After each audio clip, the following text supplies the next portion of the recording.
ou oriunda da Reforma, melhor dizendo, prefiro assim, e vamos falar um pouquinho da história da interpretação. Tá bom? Mas antes vamos orar. Senhor, nosso Deus, nós te louvamos por estarmos aqui. Te agradecemos pela redenção eterna, pelo sangue do teu Filho, que nos proporcionou justificação e por isso, Senhor, o interesse pela fé, por conhecer a fé e conhecer a palavra que tu nos deste.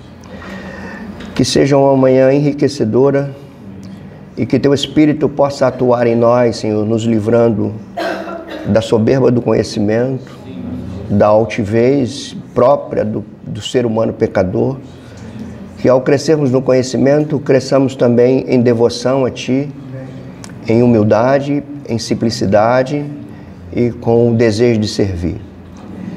Que sejamos assim, que o conhecimento possa nos permitir expressar mais um pouquinho de Ti e do Teu reino, e não de nós e dos nossos interesses. Assim nós oramos, colocamos tudo diante de Ti. Eu reconheço diante de Ti, diante dos meus irmãos e amigos que estão aqui, a minha total dependência de Ti, porque tenho minhas limitações de ser humano, limitações oriundas do pecado, oriundas da intelectualidade, e por saber que eu estou falando de verdades que transcendem a minha mente, Senhor, mas pela Tua graça não são estranhas à minha mente. Então, bendito seja o Teu nome por tudo isso. Peço a Deus, Tu sabes da vida, das preocupações de cada um que está aqui. Tu sabes porque Tu és presciente, Tu sabes também os obstáculos que poderão surgir no caminho. Então, conceda força e graça a todos nós para levarmos até o fim. Queremos te servir melhor, queremos servir a Tua igreja melhor, queremos servir a nossa geração melhor. Então, dá-nos entendimento. É a nossa oração. Em nome de Jesus. Amém. Quantos de vocês acham que é necessário interpretar um texto bíblico? Todos?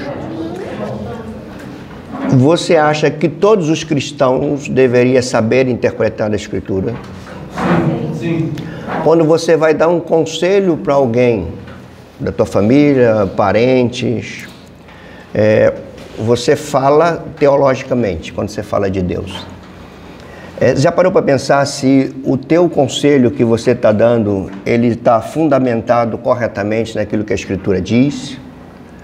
Já parou para pensar nisso? Vamos pegar aqui, só para a gente, antes de começar.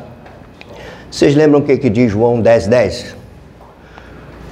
O ladrão veio para matar, roubar e destruir. Eu vim para que vocês tenham vida e tenham vida em abundância.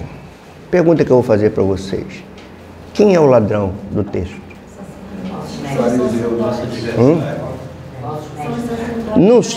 Nós não somos tentados a ir para esse versículo e falar assim, o ladrão é o diabo. Mas a pergunta é, o texto fala que o ladrão é o diabo? Então, a gente não pode falar que o ladrão é o diabo, se a gente está interpretando o texto. Ok? Vamos lá, outro. O que Paulo queria dizer quando ele fala assim, eu proíbo das mulheres ensinarem? O que tem a ver isso conosco? O que tem a ver isso com o texto? Inclusive, teve alguém, um desses, que disse que o texto de Apocalipse diz que houve 8 minutos de silêncio no céu. Aí, engraçadinho, fala assim, porque não tinha mulher lá. Que coisa de mau gosto, gente. As mulheres não falam mais do que eu falo. Outra coisa, gente. Você já, dentro de uma dificuldade que alguém passou, teu amigo, irmão da igreja, você, muito bem intencionado, você fala para ele assim, todas as coisas cooperam para o bem daqueles que amam a Deus. Romanos 8:28. Que coisas são essas? Que bem é esse? Que bem é esse que Paulo fala? Todas as coisas cooperam para o bem. Que bem é esse? Isso traz para nós o erro comum que a gente comete de nos familiarizarmos tanto com o versículo e já interpretarmos ele sem analisar o que o autor estava querendo dizer e em que contexto ele está. Então, isso tudo são nuances da interpretação. Quem fala como cristão, essa fala é oriunda da Escritura. Se você interpretar a Escritura equivocadamente, a tua fala vai ser equivocada, teu ensino vai ser equivocado. Então, se a Bíblia é a palavra de Deus, nós precisamos saber como interpretar essa palavra dele dada para nós. Como conciliar, por exemplo, Jesus falar assim, Mateus 8:28. Eis que estarei convosco todos os dias até a consumação dos séculos. Como conciliar isso com o texto de Apocalipse diz, eis que estou à porta e bato, ou seja, eu não estou dentro. Como se concilia essas duas coisas? Eis que estou convosco todos os dias até a consumação do século. Quem vai estar? Jesus. Com quem? Com seus discípulos. Quando? Até a consumação dos séculos. Em que contexto? E aí, como é que você concilia essas duas coisas? Aqui ele está falando, eu estarei convosco até a consumação dos séculos. Mas aqui ele está falando, eu não estou aí dentro de vocês, eis que eu estou à porta e bato. Como você conciliar o se Deus é por nós, quem será contra nós? Se Deus muitas vezes se colocou contra o seu povo. Então são só questões implicativas para nós. Quem fala, deve falar, aqui pegando o apóstolo Pedro, quem fala, fale segundo os oráculos de Deus. Então a gente está teologando até no nosso cotidiano, na nossa maneira, né?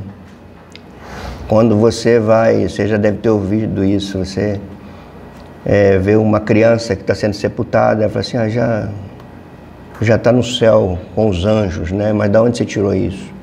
De onde vem esse conceito teológico teu? Como é que você fundamenta isso?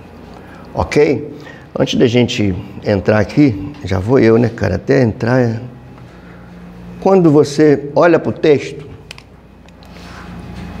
você vai perguntar assim.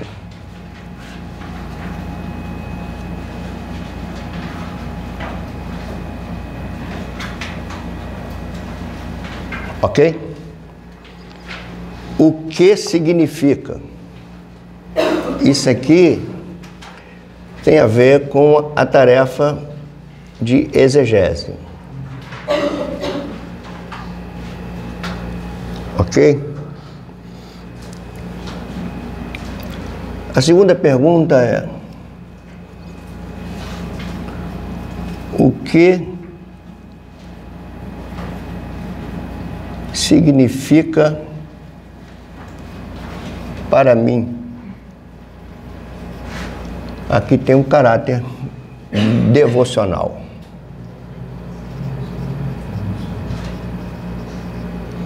Não é só eu procurar o que significa, é o que significa para mim. Aqui a gente tem busca de significado.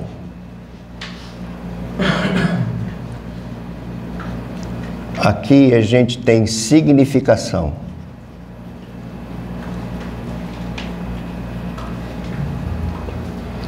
Significado, o que significa no texto. Significação, o que significa para mim. Como?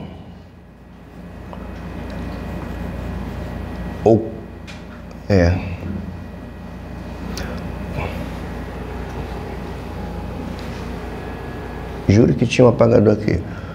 Como transmitir?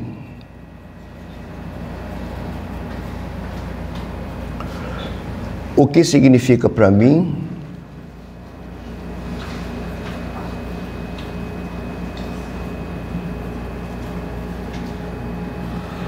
Para mim, vírgula, para os outros.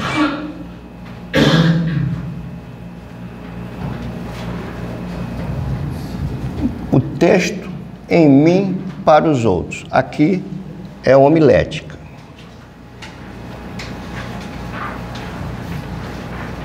quando vai numa conotação pastoral, quando vai do texto ao púlpito. Quando você chega aqui que você transmite, você tem que ter cuidado, porque aquilo que você está transmitindo, você isso no contexto eclesiástico, está num contexto de culto, de igreja. A gente tem aqui 5 ou 6 pastores. Quando você está transmitindo, eu quero que você saiba que, de alguma forma, você está influenciando o destino de pessoas. Significa que, se você interpretar mal e transmitir mal, elas vão entender errado, só que elas vão entender como sendo palavra de Deus. E elas vão tentar aplicar isso que elas estão aprendendo na sua vida. E se você interpretou errado, você é responsável por levar as pessoas a viverem de forma equivocada. A responsabilidade é de quem fala. Isso se aplica até no cotidiano. Quando você está ensinando o teu filho, por exemplo, você pode ensinar incorretamente. Ok? Então a gente vai ter que entender isso. Olá, mais uma coisinha para a gente antes de entrar para o texto. Quando você vai para o texto buscar o que ele significa, extrair o sentido do texto, o nome disso é exegese, que é o prefixo ex, que quer dizer tirar, né? Extrair, puxar para fora. Exegese. Agora, os princípios que você usa para extrair o sentido do texto é hermenêutica, ok? Hermenêutica é o conjunto de fatores e de princípios que te condiciona a buscar o sentido do texto. Então, a exegese está dentro da hermenêutica. Agora, quando você transmite aquilo que você interpretou, isso é homilética. Você está anunciando, é um discurso teu, uma homilia tua. Então, aquilo que sai da nossa boca precisa ter fonte. A maneira como você interpreta a Escritura vai determinar a maneira como você interpreta o mundo à sua volta, a realidade à sua volta. Por isso que o próximo curso é Cosmovisão, porque é uma trilogia, vamos dizer assim. A gente estudou sobre revelação verbal de Deus registrada, que é a Escritura, chegamos às conclusões do que ela é para a ortodoxia cristã, e agora a gente estuda como interpretar essa revelação verbal de Deus. Uma vez que a gente interpreta a Escritura e entende a Escritura como guia da nossa vida, então é por meio da Escritura que eu vou enxergar o mundo à minha volta, a realidade à minha volta. Então a Escritura nunca é uma janela que você olha, nunca é um quadro, melhor dizendo, que você pendura na parede e olha para ele. A Escritura sempre será uma janela por meio do qual você enxerga tudo lá fora. Então, se você tiver um relacionamento equivocado com a Escritura, com certeza você vai ter um relacionamento equivocado com tudo à sua volta. Às vezes até com você mesmo. Por isso a importância de interpretar isso. Ok? Vamos caminhar. Pegar aqui 2 Pedro, só para a gente analisar umas coisas aqui desse...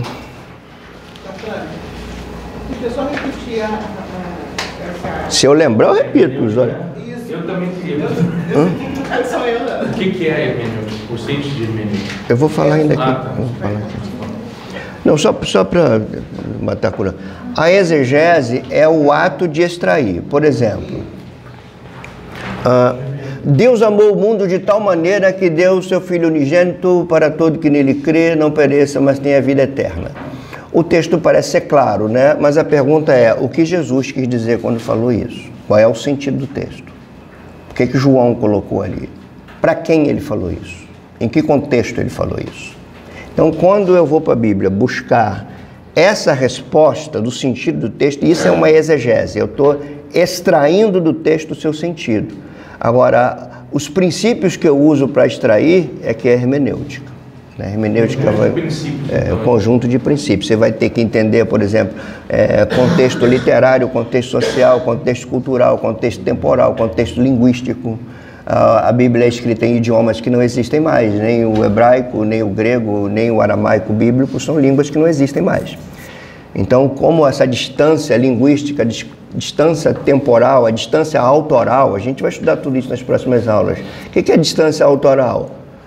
o autor não vive mais, os leitores originais não vivem mais. Muitas cidades para onde as cartas foram destinadas não existem mais. Então, como eles pega o sentido de um texto tão distante de nós, tanto do sentido temporal, como linguístico, como autoral, cultural.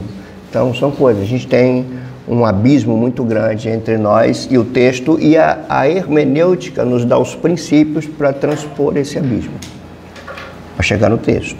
Ok? A gente vai falar também posteriormente que a crítica moderna, por exemplo, é uma das nuances da crítica moderna, é que ninguém pode chegar ao sentido original de um texto tão antigo. Essas ideias da crítica moderna, elas estão relacionadas, aquilo que eu falei no curso anterior, ao desejo grande de descaracterizar a Escritura como guia.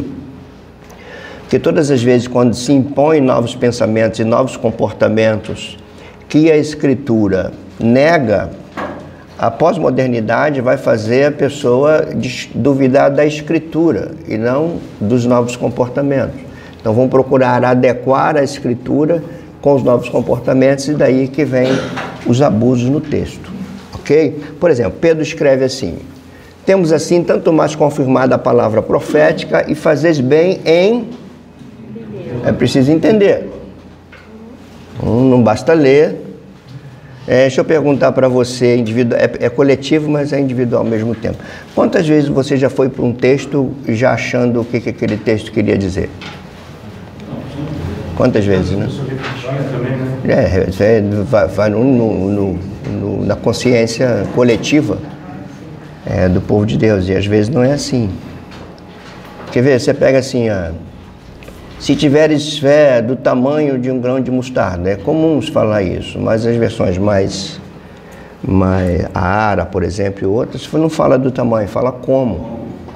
Então, como é que você entende que Jesus está falando de uma fé pequena, se em outro texto ele fala homens de pequenina fé?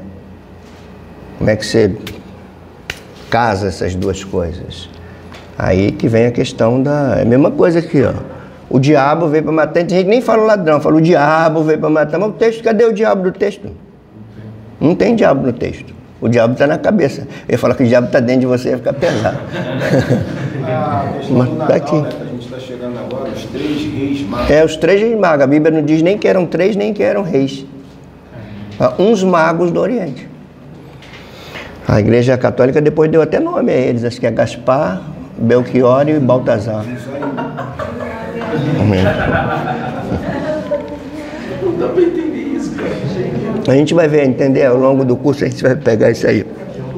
Então, e fazeis bem em entendê-la. Por isso aqui tem 1, 2, 3, 4, 5, 6 pastores. Você vai pregar 50 minutos, 1 hora, cara, você vai ter que gastar pelo menos umas 15 horas com o texto.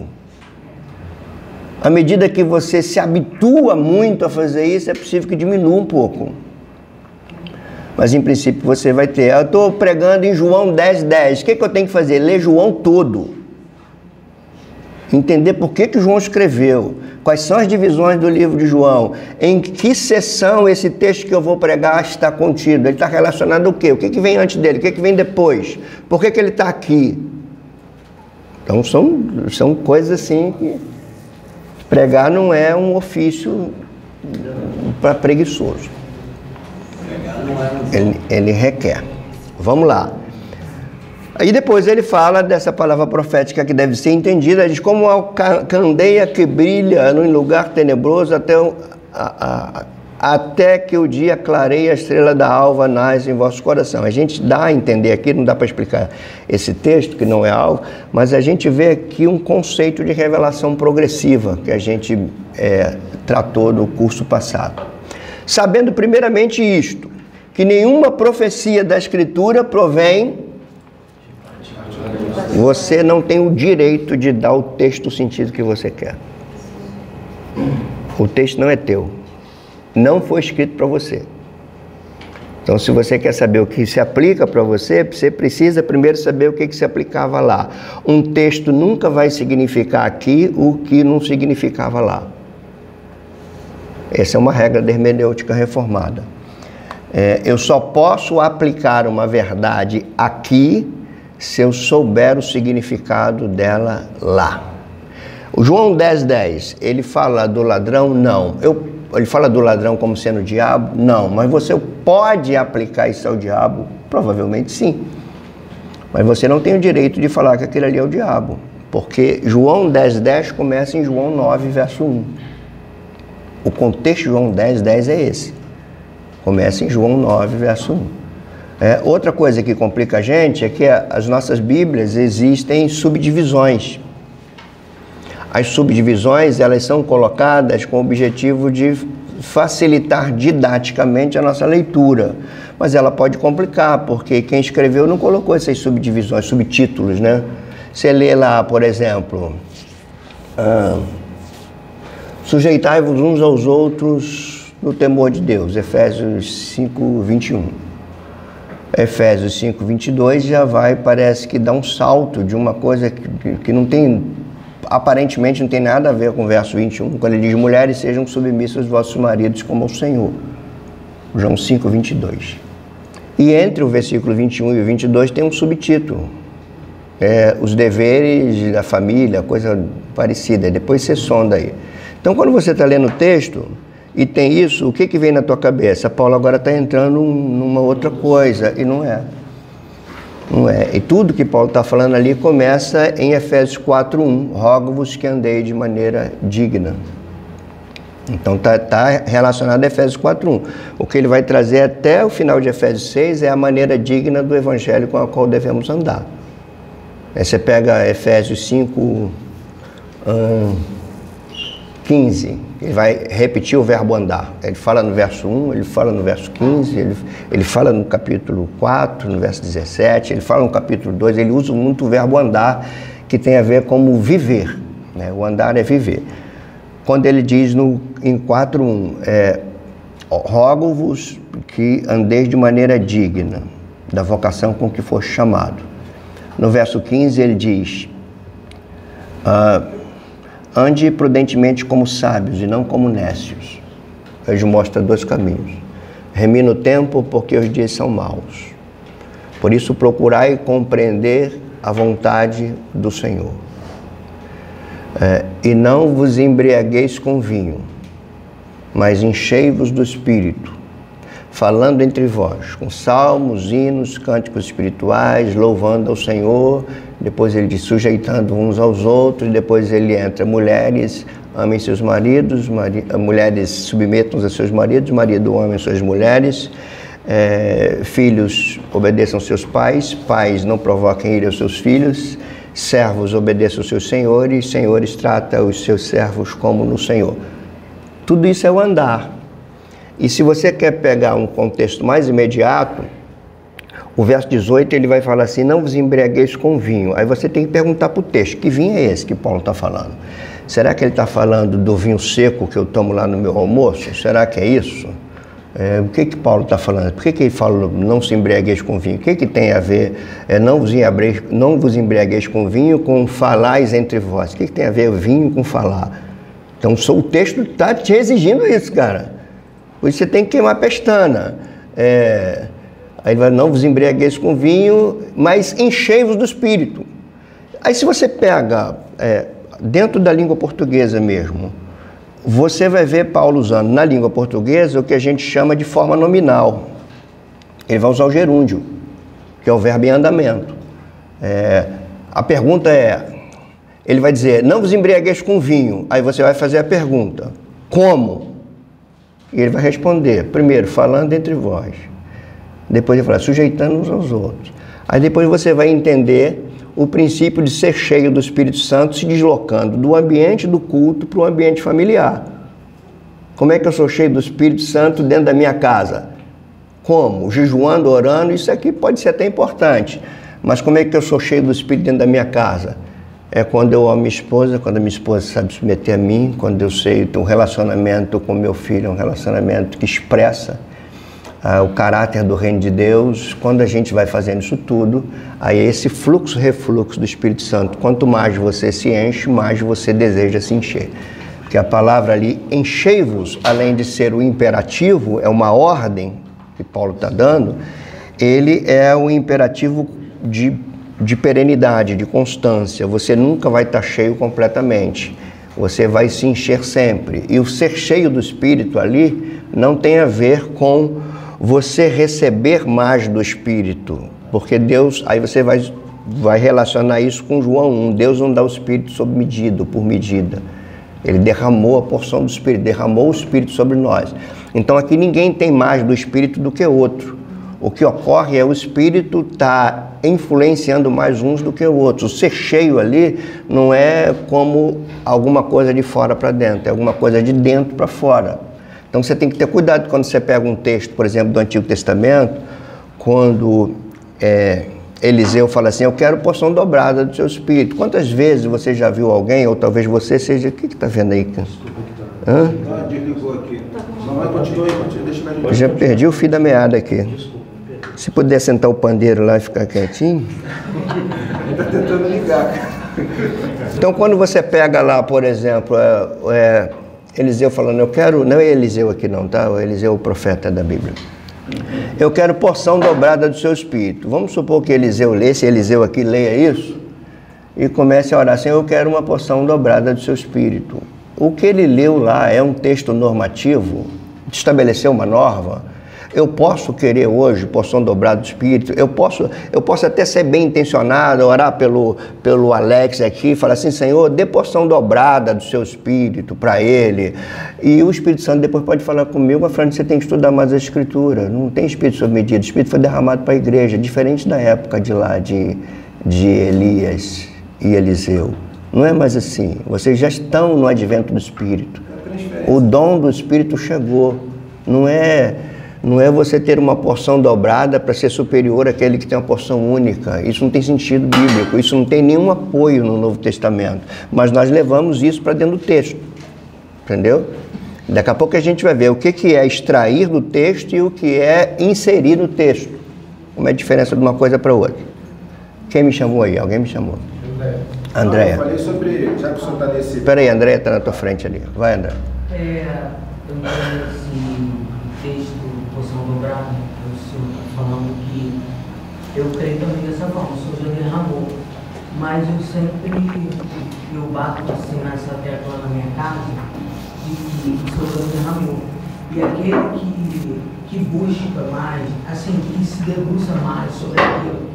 Eu não sei se o senhor já escutou uma coisa que eu falo, assim, um jargão que eu trago. A gente tem dois leões dentro de nós, a carne e o espírito. Ao qual você vai estar se alimentando mais, você vai se encher, você vai estar cheio. Então, eu acredito nisso, de chegar a Deus e depois chegar a nós. Então, não é que a pessoa não esteja cheia. Não, você está falando o conceito certo. Você só não pode apoiar isso lá no texto, porque você interpretou errado. A gente está falando de interpretação. Você pode falar isso, é um conceito. Quanto mais eu me aproximo da luz, mais eu me enxergo por dentro. É um conceito. Agora, eu não posso fundamentar esse conceito nesse texto. A minha hermenêutica está errada. Então, eu estou fazendo as pessoas acreditarem naquilo que eu quero que ela acredite usando um texto. Isso acontece muito com os pregadores. Eu estou desmistificando, então, uma coisa Aqui, assim, estudar é sempre confrontador. A gente vai dar uma balançada aqui, vai cair muito caco velho nosso no chão quando a gente balança assim. Mas quando a gente lida com o texto bíblico para pregar, nós precisamos evitar muito já ir para o texto com aquilo que a gente acha. Porque aquilo que a gente acha, às vezes a gente entrou na igreja e viu todo mundo falando isso. Você tem que jejuar, jejua. Se você quer se fortalecer, você tem que jejuar. De onde saiu isso? Qual texto ensina isso? Qual texto? Que o jejum faz com que eu fique mais forte. Se a Bíblia diz, maior é o que está em ti do que o que está no mundo. Então, se é o jejum que vai me tornar mais forte, então esse maior que está em mim precisa do jejum para ficar mais forte. Então, são conceitos assim. A gente vai ecoando um conceito popular que a gente encontrou dentro da igreja e que nem sempre tem fundamento bíblico. Eu vou jejuar para que fulano seja salvo. Fulano não é salvo pelo teu jejum, nem fulano, nem silcano, nem beltrano. Ele só é salvo pelo evangelho. Não é pelo teu jejum. Só que quando a gente ensina isso, quando a gente fala isso, quem está ouvindo absorve isso como verdade e leva isso para a vida. Então, a hermenêutica, ela vai influenciar a tua homilética, ela vai influenciar a tua espiritualidade, a tua homilética e a tua ética. Porque se você tiver uma boa compreensão bíblica, você terá uma boa compreensão de como viver, que é a tua ética. A gente chama isso de a verdade, que é ontológica, usa aqui a palavra a hermenêutica, que eu vou em busca do sentido dessa verdade. Então, esse conceito da verdade vai gerar em mim uma lógica, e essa lógica vai produzir em mim uma ética. Significa, irmão, se a minha hermenêutica foi equivocada, eu vou interpretar a verdade equivocadamente. Só que a verdade vai continuar sendo verdade, mesmo que você interpretou ela errado. O problema nosso, não é da verdade. Você usou a hermenêutica equivocadamente, você interpretou a verdade equivocadamente, você criou uma lógica equivocada. Obviamente, você vai produzir uma ética equivocada. É um processo dominó. Uma pedrinha vai derrubando as outras todas. Então, tenha cuidado. Assim, quando a gente vai estudando, a gente começa a pensar em muitas coisas que a gente já encontrou nessa consciência coletiva da igreja.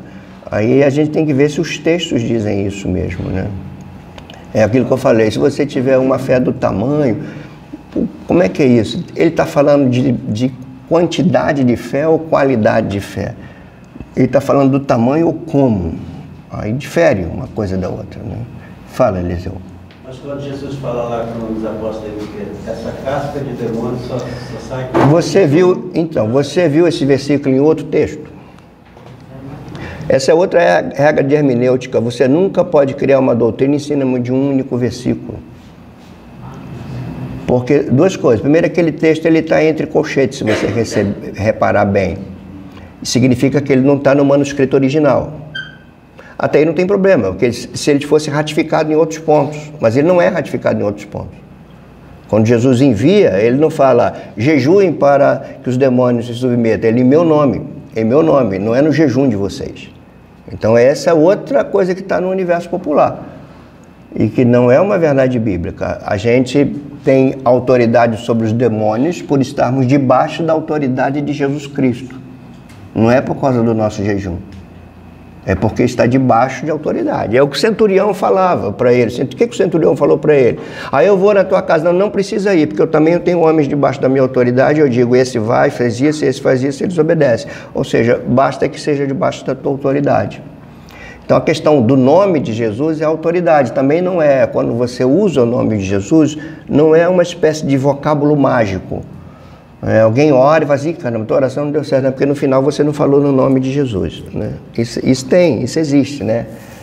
Mas está mais dentro da característica supersticiosa da igreja do que de verdade textual, de verdade bíblica. O nome quer dizer a autoridade, a representatividade. Eu vou lá na igreja do pastor Tiago, vou pregar lá, eu estou lá em nome dele, ele me chamou. Então ele cedeu o púlpito dele para mim. Então eu estou pregando debaixo da autoridade do Deus da Escritura e debaixo da autoridade daquele que ali está liderando essa igreja. Se você está dentro de uma repartição e o teu chefe manda você ir lá no certo setor da tua empresa e lá é restrita a entrada. E você vai, Eliseu, e a pessoa fala assim, você veio em nome de quem? Aí eu vim em nome do doutor fulano. Aí então você está debaixo da autoridade dele, eles vão te atender. Então o nome de Jesus não é um vocábulo mágico. O cara veio mesmo, operado. Alguém tem que arrumar um lugarzinho para esse cara aí, está operado. Ele operou, sabe quando? Sexta-feira, quinta-feira. Vamos lá, gente. Deixa eu caminhar aqui, senão a gente vai perder muito tempo com essas digressões, tá? Embora a gente já falou muita coisa que dê para ser anotada aí.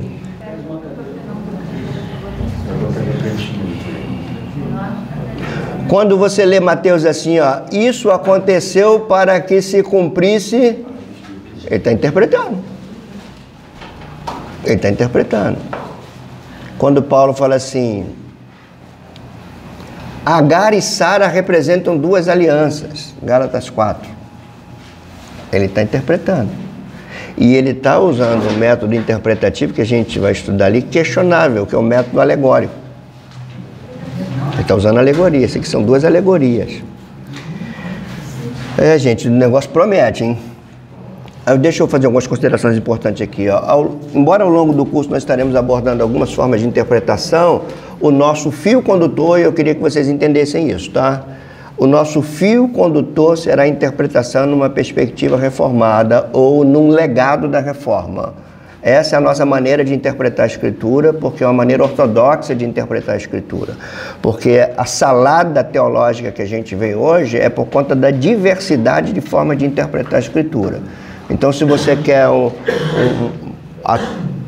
a tua vida saudável, a tua família saudável, e para os pastores, a igreja que você pastoreia é saudável, você tem que usar um método de interpretação que reconheça a Escritura como palavra de Deus, inspirada, por isso autoritativa, inerrante, infalível. Todas esses atributos da Escritura estão sendo negados pela crítica moderna. Bom, outra coisa, a interpretação dentro de um pressuposto ortodoxo baseia-se nos seguintes princípios. Primeiro, a crença da Escritura como divinamente inspirada e, por isso, inerrante e autoritativa. Uma coisa não se separa da outra. Se você diz assim, a Bíblia é totalmente inspirada por Deus, como disse Paulo aos Gálatas, isso significa, então, que ela não tem erro, porque Deus não erra, significa que ela tem autoridade sobre a minha vida. Então, nós que temos o costume, né? Se eu perguntar assim para você, a Bíblia é a palavra de Deus? O que você diz? Responde. Sim. Aí eu faço uma pergunta, você guia a tua vida por ela? Sim. Aí já é outra pergunta. Aí eu faço uma terceira pergunta, você guia a tua vida por ela ou por alguns textos que te chamam a atenção nela? Aí vai afunilando a pergunta. Vai, afunilando, para a gente entender isso. Cuidado, inclusive, com quem você estuda e onde você estuda. Se você for estudar, por exemplo, em qualquer instituição de teologia pública, você vai sair de lá negando a sua fé. Você vai trabalhar com teólogos liberais, com gente que nem crente é. Então, esse é o primeiro ponto. A Escritura é divinamente inspirada e, por isso, inerrante e autoritativa. A gente tem que partir desse pressuposto aqui. Esse é o nosso pressuposto. Se não for esse pressuposto, a gente não vai chegar a lugar nenhum aqui. Porque cada um vai ter a sua maneira de interpretar. Se a Bíblia não é a palavra de Deus, a gente vai ver daqui a pouco, então ela é alguma coisa. Que coisa que ela é? A gente vai ver daqui a pouco isso. Bom, uma maneira de interpretar que confessa a fé cristã, que é bíblica e histórica. As duas coisas, tá? A fé cristã é bíblica, mas a fé cristã é bíblica, mas ela é oriunda dos relatos bíblicos, e os relatos bíblicos têm fundamento histórico. Por exemplo, a ressurreição de Jesus, ela é um ponto central da doutrina cristã, mas foi um acontecimento histórico. Então, é uma linha teológica que vem de acontecimentos históricos. Eles aconteceram no tempo e no espaço. Já a crítica liberal, por exemplo, nega a ressurreição de Jesus. Eles negam isso. Então, uma das coisas que vocês precisam aprender quando lida de sala de aula é deixar de ser ingênuo. Você não pode ser ingênuo. Nem todo mundo que está na igreja crê na Bíblia como palavra de Deus. E cada dia esse número está aumentando mais, de gente que não crê na Bíblia como palavra de Deus. Por exemplo, aqui eu vou citar nome, tá? Depois o Alex edita. Por exemplo, se você ouvir... Se você ouvir, ler ou foi influenciado por Ed Renekiewicz, por Caio Fábio, por Ricardo Gondim, por Brian McLaren, por Clark Pinnock, para citar alguns, se você ler, se influencia, tua fé está perdida. Acabou. Esses caras são apóstatas. Mas rapidinho, o Caio pelo menos conseguiu fazer um negócio legal esses dias. Ele rebateu o Kivitz no Deus Mãe. Aí é briga. Só isso. É briga por poder. Um momento de lucidez. Mas olha o que ele diz, por exemplo, se alguém lê rapidamente aí para mim. Mas não estou aqui falando que tem que seguir, não. Tá? Malaquias 1, 10 e 11. Ah, mas tem que ser rápido, tá, gente? Por causa do... Malaquias 1, 10 e 11. Um só lê, o outro só escuta, não precisa. Aqui tá, o Alex está vendo. Tu foi mais rápido já isso, hein, Alex? Na Almeida 21, hein? Se houvesse entre vós alguém que fechasse as portas, para que não acendesseis em vão o fogo do meu altar. Eu não tenho prazer em vós, nem aceitarei vossa oferta, diz o Senhor dos Exércitos. Mas o meu nome é grande entre as nações, do Oriente ao Ocidente, e em todo lugar oferecem ao meu nome incenso e uma oferta pura, porque o meu nome é grande entre as nações, diz o Senhor dos Exércitos. Caio Fábio pegou esse texto e interpretou da seguinte maneira: por que precisa de Jesus para ser salvo, se em todo o mundo as pessoas já estão adorando ao Senhor? Ele pegou esse texto e interpretou como um universalismo soteriológico. O que é o universalismo soteriológico? A salvação para todos os seres humanos. Ele se baseou nesse texto. Então, qual é o ponto? Aí o cara discute um texto como esse. Se você não tem regra de interpretação, você vai dar um salvo. Não tem escolhido. Não tem escolhido. Todo mundo é salvo. Todo mundo é salvo. Não precisa de Jesus. Esse que é o pior de tudo, né? Porque ele se baseou num texto, né? Quando você vai para Atos 4:12, você vai ver Pedro falar assim: não há salvação em outro nome debaixo do céu que não seja de Jesus Cristo. Ninguém vem ao Pai se não for a mim. Então isso tudo joga por terra. Mas uma das coisas que esses caras têm em comum é oratória. Eles são convincentes na sua oratória. Eles não têm profundidade teológica, mas eles têm, usando a linguagem popular, eles têm uma lábia boa. Esse texto fala da calamidade.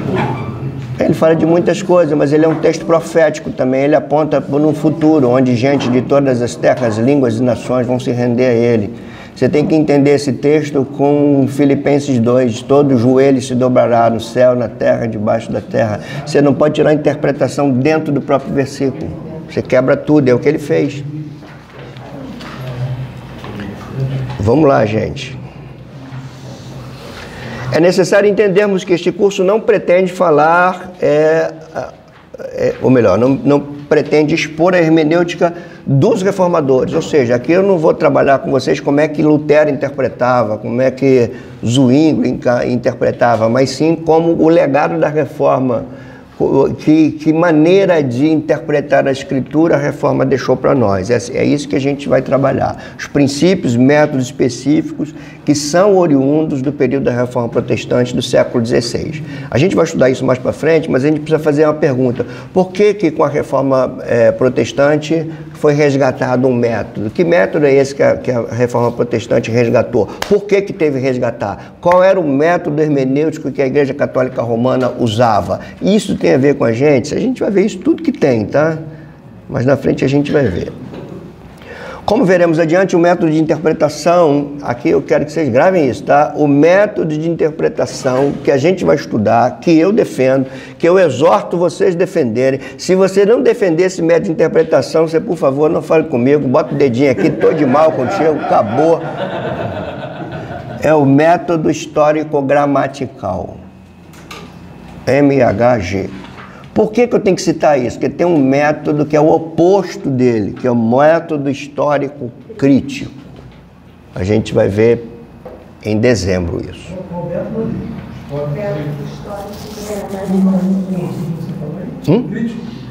O método histórico crítico é um método que surgiu no liberalismo teológico, na esteira do iluminismo. Então, ao invés dele ir para a Bíblia para procurar o sentido do texto, ele vai na Bíblia para criticar o sentido do texto. Por isso que é histórico crítico. E tem, esses caras todos são método histórico crítico, tudo teólogo liberal, isso aí. Todos eles. A hermenêutica ou interpretação é a base para a boa exegese. Eu não vou ter boa exegese se eu não tiver boa hermenêutica. E a boa hermenêutica que me proporciona uma boa exegese é fundamental para eu ter uma boa teologia e uma boa homilética. Muito bom. Que é pregar. É a sequência. Gente, todos vocês são pregadores, tá? Você não prega só no púlpito, não. Todos nós somos teólogos de alguma maneira. Você pode ter uma má teologia, ou pode ter uma boa teologia, mas todos nós somos teólogos. Você acha que tem teologia na música do Gilberto Gil? O que vocês acham? Tem ou não? Quando ele diz assim, se eu quiser falar com Deus, eu tenho que lamber o chão dos palácios, tenho que comer o pão que o diabo amassou. Isso não é teologia? Sim. É. Teologia pagã. Mas é. Ele está fazendo inferência a Deus. Ele está afirmando, se eu quiser falar com Deus, isso é teologar, é teologia. Mas é uma teologia pagã. Só que, qual é o susto que a gente leva? Tem teologia pagã dentro da igreja. Quando você fala assim, olha,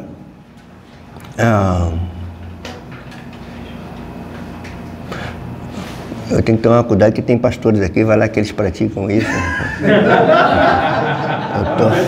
Eu estou ferrado. Mas com o Malaquias aqui eu já tenho liberdade para falar, que eu já conversei com ele ontem. Se você falar assim, nós vamos levantar aqui uma campanha para que os Golias da tua vida caiam. Aí você vai lá em Samuel, faz uma interpretação alegórica daquilo, tira o sentido do texto, traz uma campanha da tua igreja. Você usou o quê? Teologia. Só que essa teologia que você está fazendo tuas ovelhas lá ouvirem e submeterem é teologia pagã. Não tem ortodoxia teológica. Você está inventando alguma coisa usando o texto bíblico para um interesse próprio. Isso tem muito nos movimentos neopentecostais hoje. Eu estou com liberdade de falar contigo, que a gente começou ontem. Vamos lá, o falecido Anglada aqui, ele diz o seguinte. Parece que atualmente, pelo menos no Brasil, essas disciplinas essa disciplina que ele está falando é exegese, hermenêutica e a homilética. Essas disciplinas têm sido parcialmente relegadas por alguns segmentos evangélicos a um segundo plano. Exegese, doutrina e pregação têm sido substituída por coisas mais práticas, tais como ação social, engajamento político, administração eclesiástica, evangelismo, liturgia e exortações morais. Estão substituindo isso tudo por teologia. Quando não se nega a importância da exegese, aí que está faltando uma letra, dada a doutrina e da pregação na teoria, nega-se a prática. Ok? Tudo isso, irmãos, influencia, querendo você ou não, admitindo ou não, influencia na tua forma de viver e na tua forma de enxergar o mundo. A arte de enxergar o mundo é que a gente chama de cosmovisão. Como eu enxergo a realidade criada. Eu parto do princípio que Deus criou. Deus criou todas as coisas. Então, é a partir desse pressuposto que existe uma realidade criada e que não foi eu quem criou essa realidade. Como é que eu me relaciono com essa realidade criada? Eu preciso me relacionar com essa realidade criada à luz daquele que a criou. Como que eu vou saber? Pela sua revelação verbal registrada, que é a Escritura. Então, se eu interpretar mal a Escritura, eu interpreto mal o que Deus falou. Se eu interpreto mal o que Deus falou, eu vou levar as pessoas a entenderem mal o que Deus falou. Eu vou levar a minha vida de forma equivocada com relação ao que Deus falou. Sem contar que nós vivemos a sociedade do eu acho. Eu costumo dizer o seguinte, cara, entre a opinião do Bruno e a minha, a palavra de Deus é soberana. Diante da palavra de Deus não tem nem a minha opinião nem a dele. Ok? Se eu perguntar para você... Quanto já ouviu alguém falar assim, eu não abro mão da minha autonomia? Não é isso? Isso é uma frase muito comum e muito pós-moderna. E parece bonito, mas não se alinha com a Escritura. Na Escritura você não é autônomo. Porque autônomo quer dizer lei minha. Na Escritura é lei de Deus. É theonomos. Lei de Deus. Não auto, para mim, e nomos, lei. Palavra nomos, lei. Auto. pertencente ao ser. Então, como, por exemplo, eu tenho autonomia no meu casamento? De jeito maneiro. Eu não posso colocar as minhas leis no casamento. Por quê? Por quê, pastor? Porque quem criou o casamento foi Deus. Olha como é que a cosmovisão é. Esse é assunto do próximo curso. Quem criou o casamento? Deus. Então eu não posso colocar as minhas leis nele. As leis são dele. Só que isso nem sempre é uma realidade prática no universo eclesiástico. Vamos prosseguir, gente, que tem muita coisa e a gente está só no princípio das dores. Aqui a gente já pode ir rápido, que eu já falei qual é o conceito de hermenêutica, né? Palavra derivada de um vocábulo grego, hermelos. Sabia que hermenêutica lá na raiz mesmo tem a ver com Deus Hermes, da mitologia grega. Hermes, que era filho de Zeus com... esqueço o nome lá, da deusa. E ele era tido como o Deus que comunicava a verdade. Então, por isso que daí vem de Hermes, hermenêutica, que é extrair a verdade, transmitir a verdade. Nada, isso. A gente vai ver daqui a pouco os deuses, como é que os deuses de Homero eram traduzidos por Heráclito. Se der tempo, a gente fala disso aqui hoje. A hermenêutica, enquanto ciência da interpretação, define os métodos corretos. Aquilo que eu falei, ela dá a você os princípios, as ferramentas. A hermenêutica vai te dar as ferramentas e os princípios. Você, se utilizando dessas ferramentas, desses princípios, você vai fazer a exegese, que é buscar o sentido do texto. A hermenêutica requer o uso da razão e da lógica. Opa, legal, interessante. Então ela tem uma característica cognitiva, hermenêutica. Ela requer de você a arte de pensar. Você pensa hermeneuticamente, você pensa de forma interpretativa. Então ela requer o uso da razão e da lógica. Isso aqui é muito complicado dentro de um contexto evangélico de misticismo. Muito complicado, porque a hermenêutica ela vai requerer o uso da razão, ela vai requerer o uso da cognição. Só que você está dentro do universo evangélico, o cara fala assim, não, Deus me revelou. Para que eu vou interpretar? Deus já me revelou, e acabou, cara. Aí como é que fica isso? Deus me revelou. E Deus revela? Será que Deus revela a palavra dele para Sara? Será? Ou Deus permite a Sara entender o que ele revelou a Paulo, a Pedro? Esse itinerário é interessante, viu, gente? Deus revelou o pastor Bruno vai subir o púlpito lá, depois você não me bate não, tá? Vai subir o púlpito lá e falar assim, eu vou pregar aqui uma palavra que Deus me revelou. Se eu estou lá, eu já estou botando assim, estou anotando, já botei um ponto de interrogação lá. O que seria o certo que o pastor Bruno teria que falar? Gente, eu quero expor aqui um texto revelado ao apóstolo Paulo e que Deus me deu condições de entendê-lo. Pronto. A revelação não é dada a nós, é dada ao autor bíblico.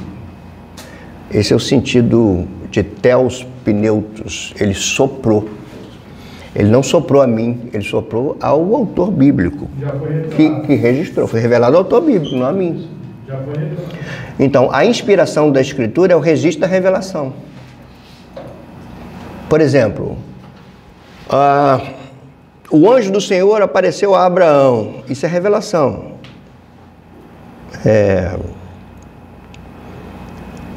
Quando esse episódio é registrado, aí é que é a inspiração. A inspiração está no texto. A inspiração está nas palavras. É interessante, a inspiração não está no autor bíblico. Porque a doutrina da inspiração é que dá à Escritura a categoria de inerrante. Se o autor é inspirado, então o autor também teria que ser inerrante. Só que os autores são pecadores, tal como nós somos. Então o que é inspirado é o texto. Ok, Isaac? Depois eu vou lá ver você pregar, ver se...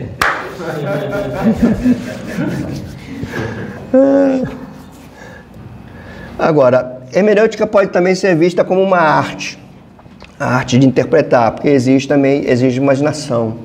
Ela exige cognição, ela exige imaginação para que a gente possa usar devidamente as ferramentas interpretativas, mas ela também tem um caráter e aí ela é essencialmente espiritual. Quando a gente lida, hermenêutica não é só uma coisa da teologia, tá, gente? Hermenêutica é uma ciência geral. Você usa isso no campo, por exemplo, do direito. Hermenêutica, a maneira como você interpreta. Interpreta as leis, interpreta, enfim, os códigos, é a tua hermenêutica enquanto do campo do direito.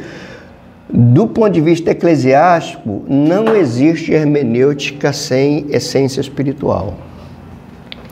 Porque a gente vai entender que a gente não está lidando com um texto jurídico, a gente está lidando com um texto sagrado e um texto transcendente. Ele é um texto divino. Ele não é a palavra do doutor fulano, é a palavra de Deus. Então, se eu sou pecador, a gente vai ver mais para frente, mas eu vou adiantar. A Bíblia é teantrópica. O que significa que a Bíblia é teantrópica? A junção de teos com antropos. Ela é divina e ela é humana. Se ela é divina, ela requer de mim devocionalidade, ela requer de mim independência, ela requer de mim oração, porque ela é divina. E porque ela é humana, ela requer de mim esforço, intelectualidade, labuta. É o que o João Calvino falava de orar e labutare. Quando lida com o texto bíblico, você tem que orar e você tem que trabalhar muito. Gente, trabalha para chuchu, viu? Lidar com o texto bíblico. Tânia que o diga. Eu vou deitar, não estou aguentando. Não, eu não posso agora. Não dá para ir agora. Ontem foi um caso desse. Rafael que fala assim, pai, você tem que parar agora e descansar a mente, não é isso que você fala? Você está desde manhã aí nesse negócio aí, porque eu estou lidando com texto. Estou lidando com texto bíblico, eu não estou lidando com a revista Isto É. Estou lidando com texto bíblico. Eu sou pecador, estou diante de um texto sagrado. Deixar ele me cortar primeiro. A palavra de um pregador nunca vai cortar os seus ouvintes se ela não cortou o pregador primeiro. Primeiro quem sofre é quem está... E sofre, viu, gente? O texto bate na gente pra caramba. Muitas vezes. Como é que é você pregar um texto que confronta você mesmo? E você tem que pregar aquilo. Eu ia falar isso para o senhor, se confronta a gente todo mundo. Se você me repara pregando, pode ser que uma vez ou outra eu não faça isso. Mas normalmente eu falo na primeira pessoa do plural. Nós. Eu nunca boto vocês, a não ser quando eu estou aplicando. Quando eu estou aplicando, eu boto na primeira pessoa, me incluindo. Porque um dos erros do pregador é ele pregar se isentando daquilo que ele está falando. O povo não é bobo, gente. Nem é bobo, nem você pode fazer o povo de bobo. Aqui o Esborn. Esborn é esse menino aqui, ó. Indico, leia. Quem quer se aprofundar. Ele é o sentido. Ele trata. Não empresta não. Ele trata a hermenêutica não como um círculo, mas como uma espiral, como se fosse um cone, puxando de dentro para fora o texto bíblico. É esse aqui, ó. Você vê que está todo rabiscado, porque esse livro aqui, esse aqui do Zuck, ó.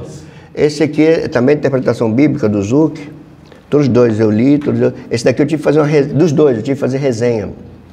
O que é uma resenha? Você lê todo o livro, depois você vai explicar qual é o conteúdo que o autor está trabalhando, como é que ele desenvolve, como é que ele dividiu sua estrutura literária, quais pontos que ele quis abordar, e depois você vai relacionar os pontos positivos do livro, os pontos que você acha negativos, e você vai apresentar a tua síntese do livro.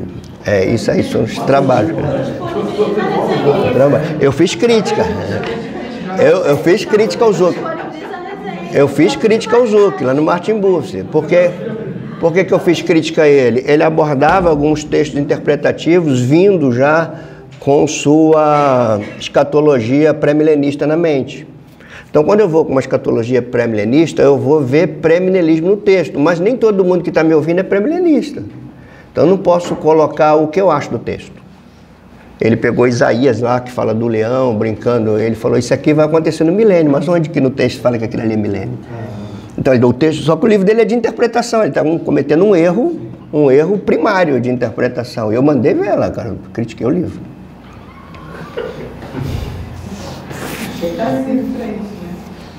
Vocês não sabem que eu tive, sabe com quem eu tive um embate? Sabe como eu tive um embate com base em Romanos 7? Eu tive embate com Augusto Nicodemo. Ele de lá e eu de cá, no e-mail. No e-mail? Na época era e-mail, né?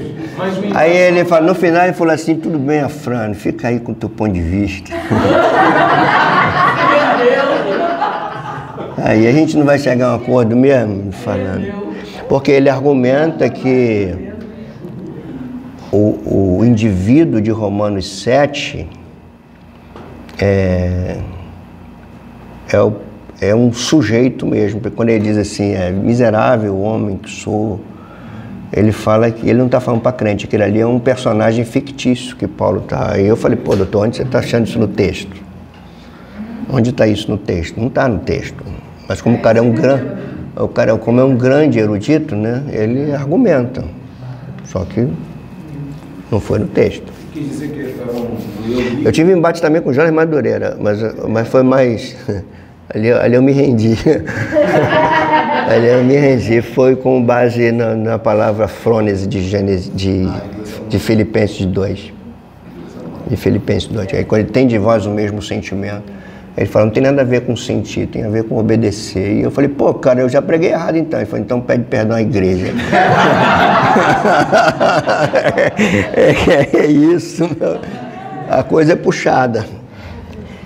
Vamos lá, conceito de exegese agora. É extrair o significado do texto.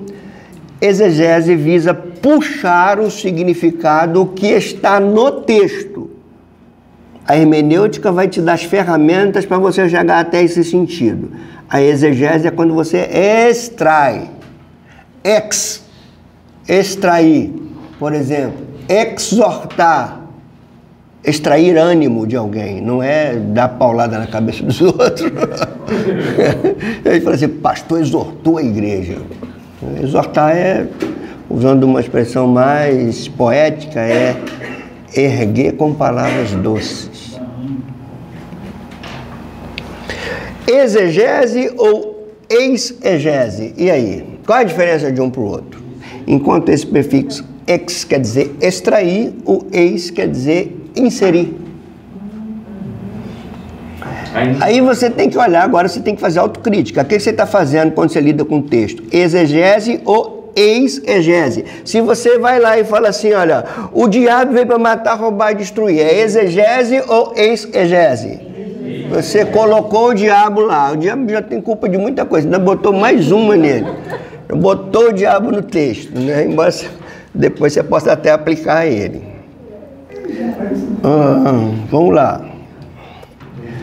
Enquanto a exegese trabalha extraindo o sentido do texto, a exegese procura impor o sentido de fora para dentro. Vem da cabeça do autor para o texto e não do texto para a cabeça do autor. Ok? É aquela coisa que o Hernandes que fala muito isso, né? Os pregadores que falam assim, pô, já tenho o que pregar, agora só me falta o texto. Então o que ele vai pregar está na cabeça dele, não está no texto, não.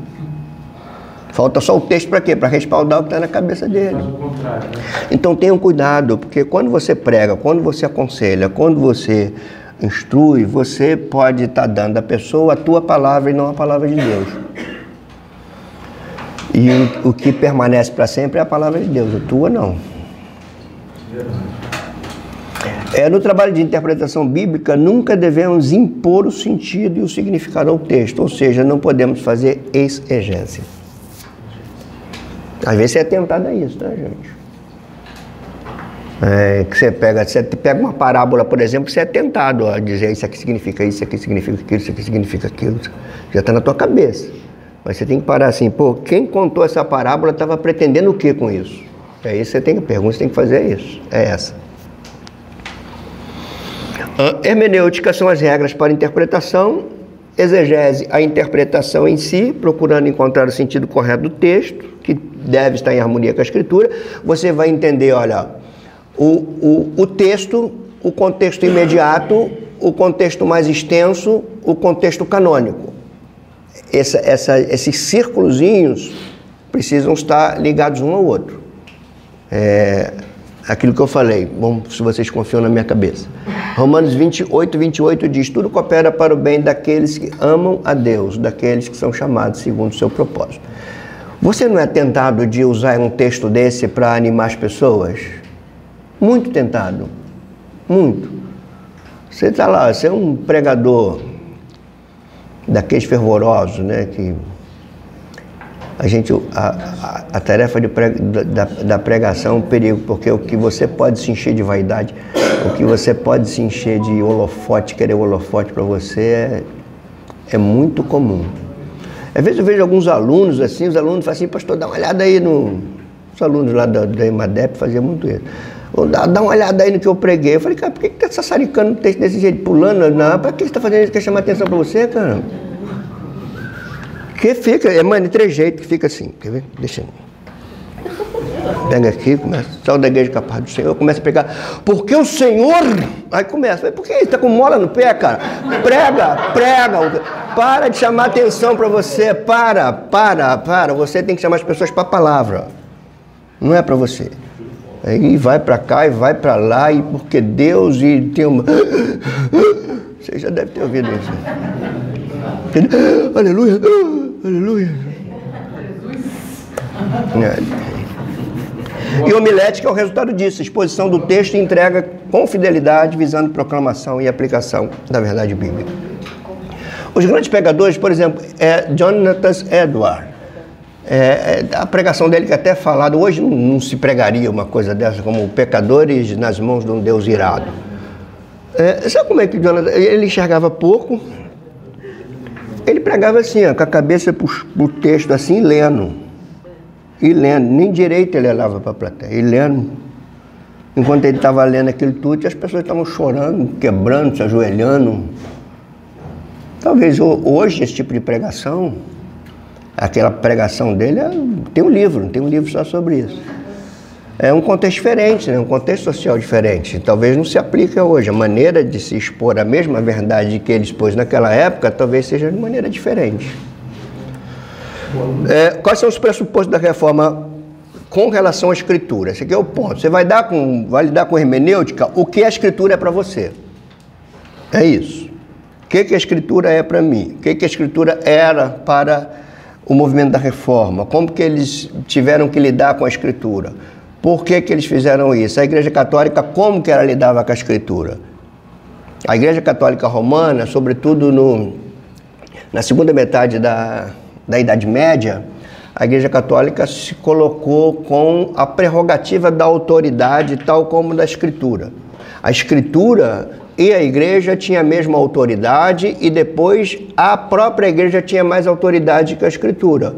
Por quê? Por exemplo, como é que a instituição vai fazer os seus fiéis crerem no purgatório se não tem purgatório na Escritura? Como fazer acreditar nisso? É quando os papas ou a própria igreja se colocava com a prerrogativa da revelação. Tal como a Escritura fala a verdade, a igreja também fala a verdade. Nesse período da história, a verdade estava na instituição, não estava nem na Escritura. A Escritura julgava, a instituição julgava a Escritura. Então você pega lá, você vai ensinar uma doutrina que é a seguinte: Tunico morreu. E outra coisa, quem determinava se Tunico foi para o céu ou não era a igreja. Então Tunico morreu, a igreja julga, olha, tudo que Tunico fez não deu a ele condição de ser justificado. Ele ficou devendo. Então só resta para o Tunico o purgatório. Então meu irmão Tunico vai pro... Não, ainda tem uma chance do Tunico sair do purgatório. Como é que o Tunico vai sair do purgatório? Vocês que são parentes, vocês têm que rezar missa, vocês têm que dar esmola, vocês têm que acender vela. E quanto mais vocês fazerem isso, chega um ponto que ele vai migrar do purgatório para o paraíso. Como vai acreditar num negócio desse, gente? Não, tem gente que acredita. Ser salvo por obras já é uma contradição com o ensino apostólico. Agora, ser salvo com obra dos outros... Não é nem a sua, né? O morto é salvo pelas obras dos que ficaram vivos. Como acreditar nisso? A única maneira não é só a Escritura que dita a verdade, é a igreja. Agora eu pergunto para vocês, será que isso existe nos nossos dias? Quando o sujeito chega assim no dia 31, culto de virada de ano, esse ano vai ser o ano do jubileu, porque Deus me falou. Quanto tem? Faz isso não, na igreja não, senão eu te dou.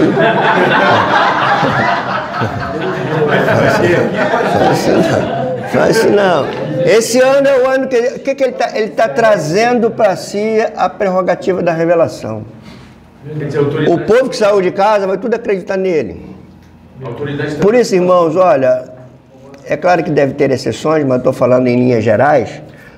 As igrejas de liderança intitulada apostólica são as igrejas que normalmente têm suas próprias doutrinas. E são dirigidas por aquilo que o tal apóstolo diz, mesmo que aquilo que ele diz não esteja alinhado com a Escritura. Isso é comum, então tenham cuidado. O cara lá na frente, com o título de pastor, com o microfone na mão, com carisma considerado, ele pode botar uma massa toda a acreditar naquilo que nunca existiu. Cuidado, tenham cuidado com isso. Pastor, nessa época que o senhor fala aí das indulgências aí, né? O povo também não tinha acesso liberado à palavra também. Não, só o sacerdócio. Só o sacerdócio. A Bíblia era em latim.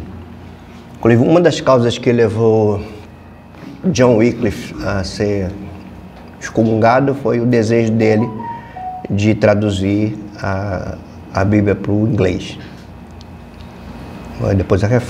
Depois os pré-reformadores foram trazendo a Bíblia no vernáculo do povo. Lutero, quando foi exilado no castelo, ele traduziu para o alemão. É isso que eu ia te falar agora. Depois de ter sido excomungado, né? Ele foi chamado a se retratar na dieta de Worms. E ali ele diz, não tenho que me retratar. Dieta não tem a ver com comida não, tá, gente? Dieta era uma espécie de concílio que se reunia, alguém era chamado para se retratar, ele foi chamado para se retratar das suas heresias. Ele falou assim, não tenho nada que me retratar. Se eu tivesse errado, eu falaria que estava errado, mas eu não estou errado. Então, aí a frase dele célebre é, a minha consciência está cativa à verdade. Que Deus me ajude. E aí ele é excomungado. Ele só não foi morto porque ele foi raptado. Raptado ele foi raptado, tiraram ele, porque ele era morto. Porque o cara que era excomungado, considerado herege, ele tinha pena de morte. Mas o John Hus não tem. John Hus que veio depois de John Wycliffe, por exemplo, antes de Lutero, ele morreu. Morreu queimado. E quando ele morreu queimado, John Wycliffe, que já tinha sido morto, mas não tinha sido queimado, foi desenterrado para ser queimado. Esse é o poder da instituição. Mas esse rei que era protetor, meio que protetor do tem vários deles. Esperto, né? Ele é rei Carlos V foi um deles, o rei Felipe foi outro. Qual é o sentido da cremação, pastor? Qual é o sentido da cremação para ele? No sentido de queimar? Não, naquele tempo não sei se discutia. Não é cremação, ali era pena de morte. Não é cremação como você vê hoje, não. É morrer queimado, é micro-ondas. Micro-ondas da Idade Média. Assim, no caso, quando eu vi o filme, eu pensei assim, que queimando na mente deles é assim, acabar com a... Não, queimar era punição, morrer queimado na fogueira. A punição só. Era punição. Vamos lá. O que a reforma vai entender a Bíblia? Primeiro, inspiração. E essa é a mais importante de todas as doutrinas. É a doutrina da inspiração da Escritura. Se você derruba essa doutrina, você derruba o restante. Porque toda a nossa compreensão vem de você crer que a Bíblia é totalmente inspirada. Então, se ela não é inspirada, por exemplo, qual a compreensão que você vai ter de Cristo? Como é que você vai ter a tua cristologia correta se a Bíblia para você não é inspirada? Então, Cristo pode ser o que eu acho que ele tenha que ser. Isso aí é a palavra aqui que Paulo fala a Timóteo, né? Toda a Escritura é inspirada. E a palavra aqui é muito interessante, já falei para você, mas vou repetir. Essa palavra tem a ver com soprada.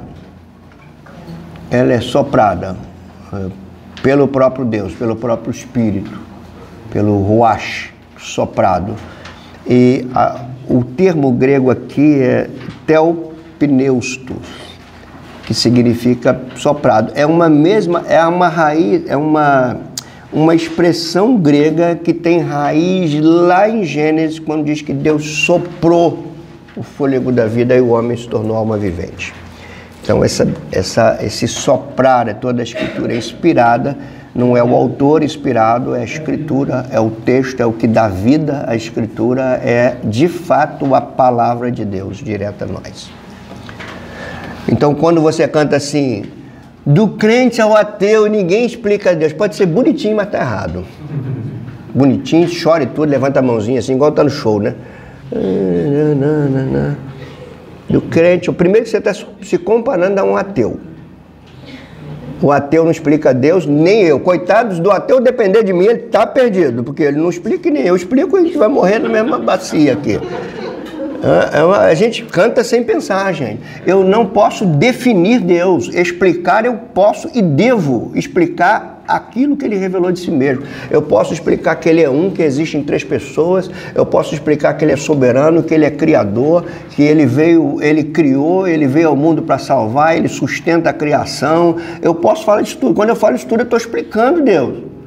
Agora, eu não posso definir Deus. Por que eu não posso definir Deus? Porque Deus não tem fim. Como é que eu vou definir o infinito? Não dá, mas eu posso explicar. Como eu posso explicar? Por aquilo que ele revelou de si mesmo. Como é que é o nome daquilo que ele revelou de si mesmo? Revelação verbal registrada. Então como é que eu vou explicar o Deus que se revelou? Interpretando o que ele registrou. Aí entra a questão da hermenêutica e da exegese. Vamos lá. Segundo, a autoridade, que deriva do primeiro. Se a Bíblia é inspirada, ela tem autoridade sobre a minha vida. E aí a gente vai ver quanta gente tem contradição pra caramba, né? A gente fala que a Bíblia é inspirada e que a Bíblia é a palavra de Deus. Quando você olha para a tua vida, você está tocando a tua vida do jeito que você acha. Tem uns adereços evangélicos, religiosos, mas tua vida você toca do teu jeito. A gente vive uma crise de fé muito grande, né, hoje, irmãos, dentro do evangelicalismo brasileiro. Por ser inspirada por Deus, a Escritura tem toda a autoridade. Negar isso é negar a Deus, contradizer esse princípio é contradizer o próprio Deus, porque ela é a palavra de Deus. Trata-se de um atributo que faz da Bíblia um livro a ser obedecido. Aí que está o ponto, gente. Todo mundo gosta de estudar, né? Vocês estão aqui por quê? Caramba, estudar, esse assunto é legal. Se nós não tivermos um princípio de nos submetermos aos imperativos da Escritura, a gente pode estar construindo um estereótipo evangélico totalmente deturpado da realidade bíblica. Isso é totalmente possível, viu, gente? Totalmente possível.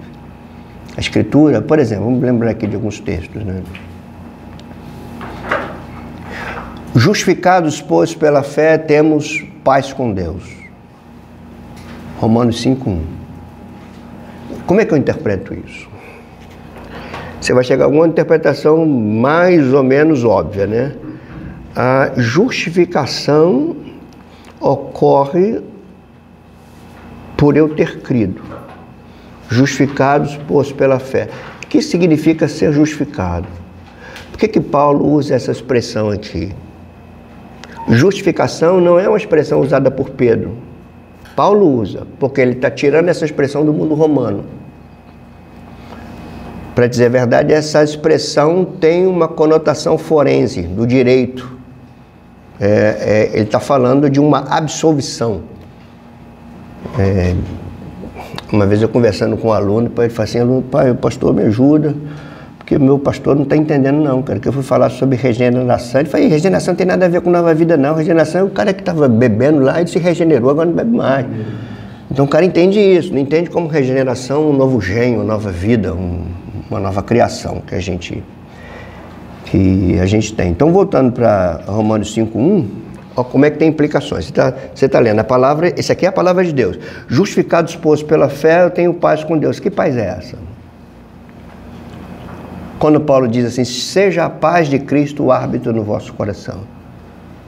De que paz Paulo está falando? Como que a gente lida com essa interpretação? A gente tem a gente corre o perigo de interpretar paz como essa serenidade interior.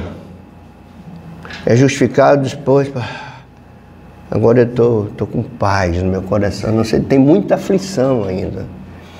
Essa paz não significa paz,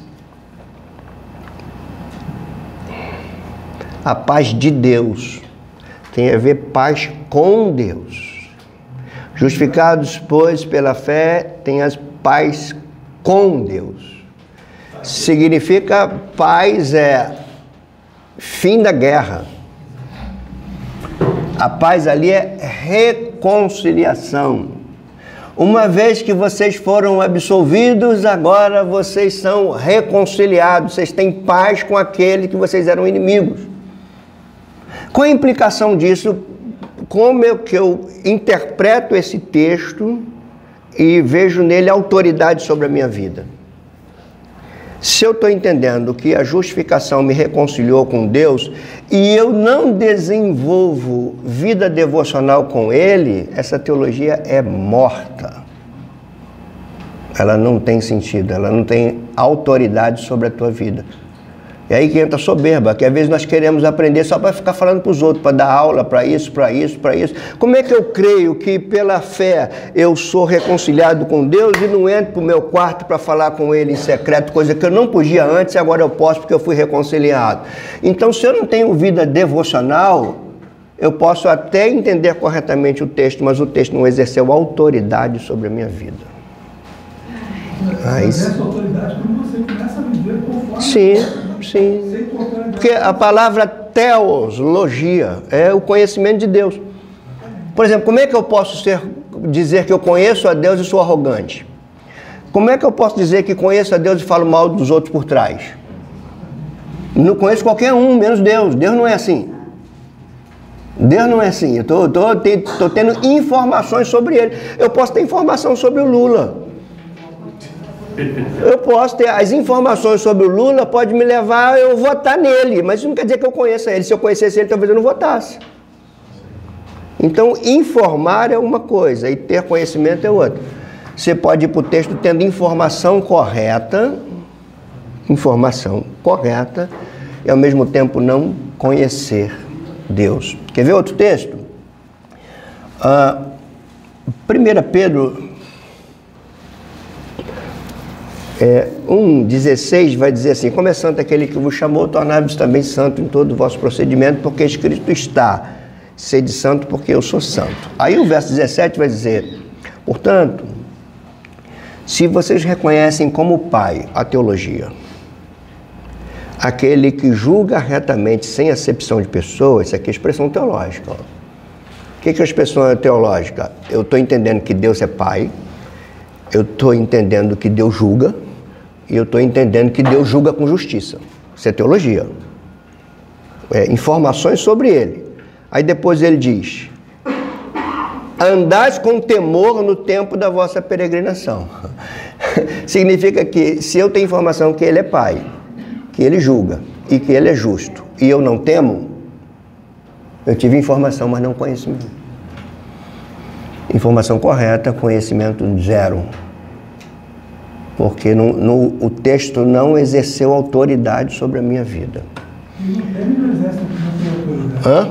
Quem não teme não reconhece a autoridade. Sim, tem aí a cadeia, né? Porque quando você lida com autoridade, existe uma diferença de autoridade eclesiástica e autoridade espiritual. Pastor Isaac. Eu sou pastor da igreja tal, isso é uma autoridade eclesiástica. A autoridade eclesiástica deveria ter uma autoridade espiritual, mas nem sempre tem. Onde está a autoridade espiritual na autoridade eclesiástica do pastor Isaac? Ele tem autoridade à medida que ele se submete à Escritura, que é a constituinte do crente. Por que o Collor foi impeachmentado? Ele não tinha autoridade? A autoridade dele não era eclesiástica, era autoridade governamental, ele era chefe de Estado. Mas por que ele foi impeachmentado? Porque a autoridade dele estava condicionada à constituinte. Se ele quebra a constituinte, ele perde a autoridade. Então, onde está a autoridade de um pastor? Na Escritura. Se ele nega a Escritura, ele perde a sua autoridade espiritual e ele vai então impor a sua autoridade eclesiástica. Aí a autoridade impositiva, que a autoridade do ponto de vista eclesiástico não se impõe, ela é reconhecida. Você não impõe autoridade. Então a Bíblia é um livro a ser obedecido. Lembrando aqui só alguns de cabeça, tá? Atos 6:7 vai dizer mais ou menos assim: e crescia a palavra de Deus em Jerusalém, se multiplicava o número de discípulos e muitíssimos sacerdotes obedeciam à fé.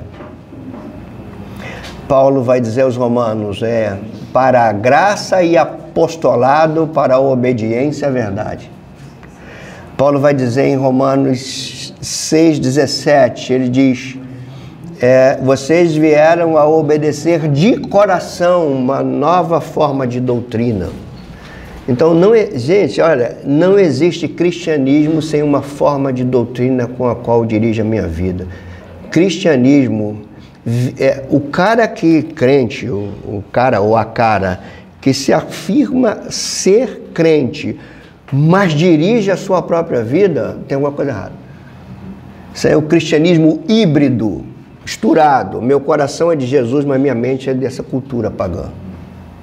Essa coisa misturada tão comum nos nossos dias.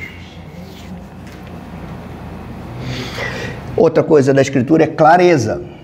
Aí, meu irmão, somos indesculpáveis, tá? Porque a Bíblia é clara. Quando ele diz assim, aquele que mentia não mente mais. Não vai pedir para Deus te revelar, não. Tá ali, pô. Tá ali. Aquele que mentia, o que tem que fazer? Não mente mais. Eu me lembro uma vez, já falei isso para você, vou falar de novo, que eu gosto de repetir as coisas. Eu fui orar na casa de uma pessoa, já vi a gente que tem uma veia meio pentecostal, a gente tem umas coisas esquisitas, né, às vezes. Eu fui orar, acabei de orar lá na família, e a senhora falou assim, pastor, eu falo palavrão dentro de casa. Você tem uma palavra de Deus para mim? Eu falei, tenho. Não fale mais palavrão. Essa palavra que eu tenho. Não fale mais. Qual era a palavra de Paulo para quem mentia? Não minta mais. E para quem roubava? Acabou. Não é, eu vou sugerir você, jejue. Não faça mais isso, porque você tem uma nova natureza.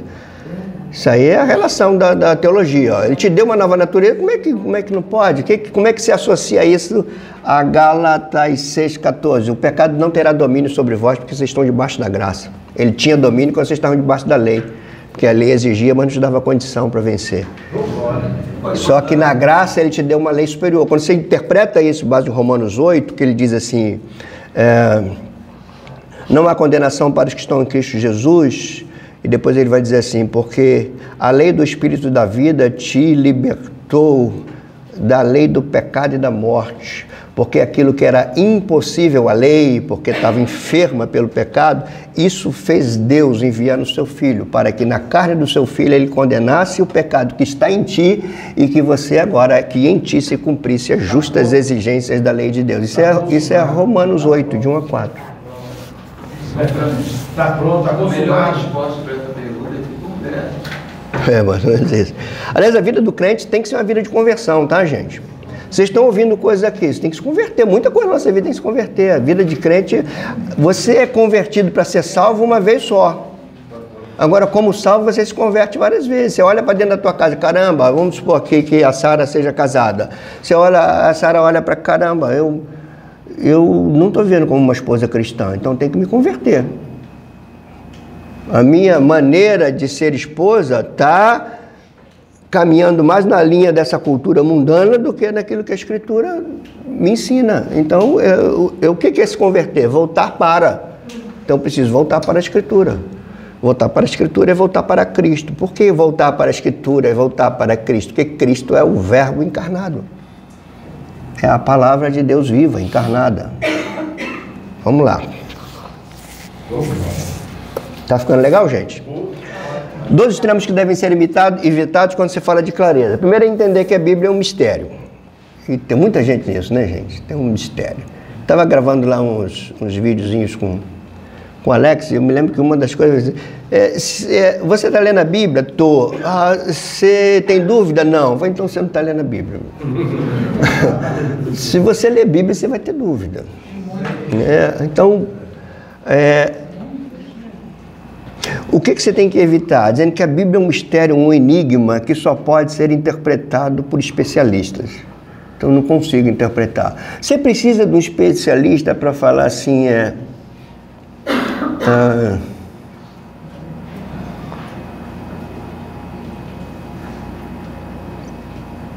aquilo que eu falei aqui mesmo, honra teu pai e tua mãe. Você precisa de um especialista para te explicar o que significa isso?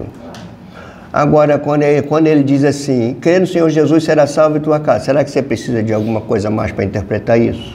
Sim. Será que pela minha fé a Tânia é salva? Crer no Senhor Jesus, será salvo tu e a tua casa. Será que pela minha fé a Tânia é salva? Não. Era isso que Paulo está dizendo. Isso é uma palavra circunstancial ou uma palavra eterna? Ela é uma palavra circunstancial normativa ou circunstancial descritiva. Paulo está descrevendo ou está ordenando? Então são coisas que a gente tem que perguntar para o texto. A gente tem que perguntar isso para o texto, né?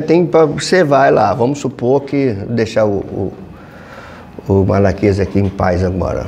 Vamos falar que o Enovardi deu oportunidade para o Marco pregar. Pô, a gente tem que dar uma sacudeira nessa igreja, muita gente passando por dificuldade.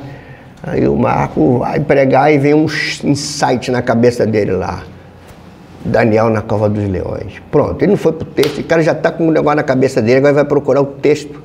Vai procurar o texto e ele quer pregar que se a pessoa tiver fé, tudo que está à volta dela não vai abocanhá-la, não vai conseguir atingi-la, e ele vai usar o texto de Daniel. Que lá na cova dos leões, ele não foi atingido pelos leões, embora humanamente ele não teria nenhuma chance.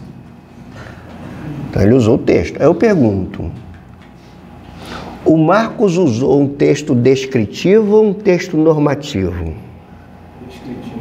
E aí? Ele pegou um texto descritivo e fez uma norma. Ele pegou um texto descritivo e estabeleceu uma norma. Qual o problema? Ele vai fazer as pessoas acreditarem naquilo que a Bíblia nunca disse. Ele é culpado. Aí o que o Enovardi faz? Aí acaba o culto, o Enovardi faz meus parabéns, aí ele também é culpado. Aí tá todo mundo debaixo de culpa aí. Porque, gente, fala, André. Pastor, eu estou entendendo. Só que, falando que eu mesmo, né? Escutando o senhor, eu conflito comigo mesmo. Eu quero saber aqui. Bruno, estica esse copo aí pra mim. Eu estou pensando no seguinte. O que o senhor está entendendo? Só que eu fico pensando assim. Tem que empregar o texto certo, não circunstancial, mas texto certo. Não, você pode até pegar um circunstancial, tem que explicar ele tal como ele é. Só que, como é que fica, estou falando do André, a minha atitude de fé em determinadas atitudes que eu tenho que, assim, não é que eu tenho, o Senhor tem que elevar aquela pessoa no momento da aflição, porque eu oro pelas pessoas. Então, é uma boa pergunta que você faz. O que você não pode é mentir. E que quando você fala assim, olha, tenha fé que os leões não vão te comer porque não comeu Daniel. Então você está mentindo, porque os leões comeram os discípulos lá no Coliseu. E tinham fé tão como Daniel tinha. Tanto é que morreram. Então você não pode estabelecer uma norma ali. Mentir talvez seja uma palavra pesada. Você está enganada com o texto. E você, ao ser enganada, inconscientemente você engana os outros. O que você pode pregar em Daniel? Você pode pregar confiança. Você vai pregar o texto de Daniel, olha gente, confie em Deus como Daniel confiou, mesmo que os leões te comam. Aí você está pregando, aí é fé. Aí é fé em Deus, não é fé na fé. Porque o problema, André, é que às vezes a gente divulga uma fé, a gente confunde fé com vontade de aconteça aquilo que a gente quer. Isso não é fé. Isso não é fé. E o problema é que a gente aprende dentro da igreja. E aí é perigoso demais. Você confunde fé com a vontade que você tem daquilo acontecer. É a mesma coisa quando você está na igreja, o pastor fala assim, profetiza para o teu irmão. O que é profetizar? Profetizar é ser expor o oráculo de Deus. Você está profetizando. Só que normalmente quando isso acontece na igreja, a pessoa não está profetizando nada. Ele está falando para os outros o que ela deseja. Isso não é profetizar, isso é a tua palavra. Eu profetizo para você uma semana de vitória, de bênção. Na segunda-feira o cara tem um carro roubado. Pô, o que aconteceu com a oração lá? É isso. Nesse sentido, né, eu quero estar falando que são boas tuas perguntas, hein? Boa porque tira dúvida de muita gente. Sobre a minha atitude de fé, quando eu estou orando, porque eu sei que a vontade de Deus é boa, perfeita e agradável. O não de Deus o problema é que é sempre a vontade de Deus, nem sempre é a nossa. É outro ponto. O que é a vontade de Deus? Porque o não também, para mim, o não de Deus também. Deus tem não também. O não de Deus também. Mas muitas das vezes eu me pego afirmando determinadas coisas quando vou orar, porque assim, não que eu falo assim, não, que Deus vai fazer. Eu falo assim, de acordo com a sua vontade. Mas muitas das vezes eu não falo que eu termino, eu creio em nome de Jesus que vai acontecer. Porque, assim, o problema, André, é que às vezes não acontece. Às vezes não acontece. Às vezes não acontece. Como é que fica a pessoa que depositou a sua confiança naquilo que você falou? Eu lembro de uma coisa, André, graças a Deus, eu tive bons mestres comigo. Eu vou operar o olho direito agora. Eu estou usando até fralda e tão medo que eu estou de operar o direito. Tenho medo de sujar as calças. Por que eu tenho medo? Porque o olho esquerdo foi problemático. Eu operei o olho, então cirurgia simples, eu fiquei com a cara do tamanho disso aqui e perdi a visão do olho. Não enxergava, eu fiquei apavorado. Aí na época, eu lembro que eu liguei para um professor meu, que é também pastor, ele é reverendo da Igreja Presbiteriana do Bairro Imperial, Joel Teodoro. Eu liguei para ele, mandei minha foto com a cara toda deformada, Joel, ora por mim. Olha a resposta dele para mim assim, Frane, meu amigo, que situação, vou orar por você sim, orar para que você possa... Aí eu falei, pô Joel, eu posso perder a vista, assim, que você possa passar por essa realidade crua. Eu vou orar por ti, mas sabe que você pode perder a vista mesmo. Isso é uma possibilidade, você pode ficar cego. Mas nós vamos orar porque Deus é soberano até sobre a nossa cegueira. Eu louvo a Deus por ter mestres assim. Sim. Eu fiquei curado. Eu fiquei curado não porque foi um milagre, não, porque tinha cura, a coisa tinha cura. Porque a gente pega num texto isolado, eu pego muito Mateus, que eu pedi meu nome e receberei, aí eu taco isso na minha frente, então... porra, entendeu? Aí eu quero sair de responsabilidade pra mim, entendeu? Imagina, vamos pensar Andréa, vamos pensar logicamente. Tudo que pedires no meu nome você vai receber. Imagine esse poder na mão do ser humano. É isso aí. Não tem lógica isso. A soberania de Deus não é nossa. Não, eu tô entendendo. Porque tem oração que Deus diz não. Acho que o que mais Paulo queria era ficar sem o espinho na carne. E Deus falou assim, não, você vai ficar com esse espinho na carne aí bonitinho para você, tá? Porque tem uma coisa que eu quero te ensinar, que esse espinho na carne você vai ficar. E Jesus fala assim, afasta de mim esse caso. Não vou afastar casinho não, você vai para a cruz, vai passar por isso tudo, não tem que afastar nada de você. Então essa coisa de que você orou com fé, Deus atendeu, Deus não é subordinado a nós, isso está errado. Isso está errado. E se ensina isso, ensina errado. É aquilo que eu falei, você pega lá, eu tô aqui falando do Enovard e do Marco, no exemplo que eu dei. O cara pegou o texto de Daniel, só que ele interpretou aquilo errado.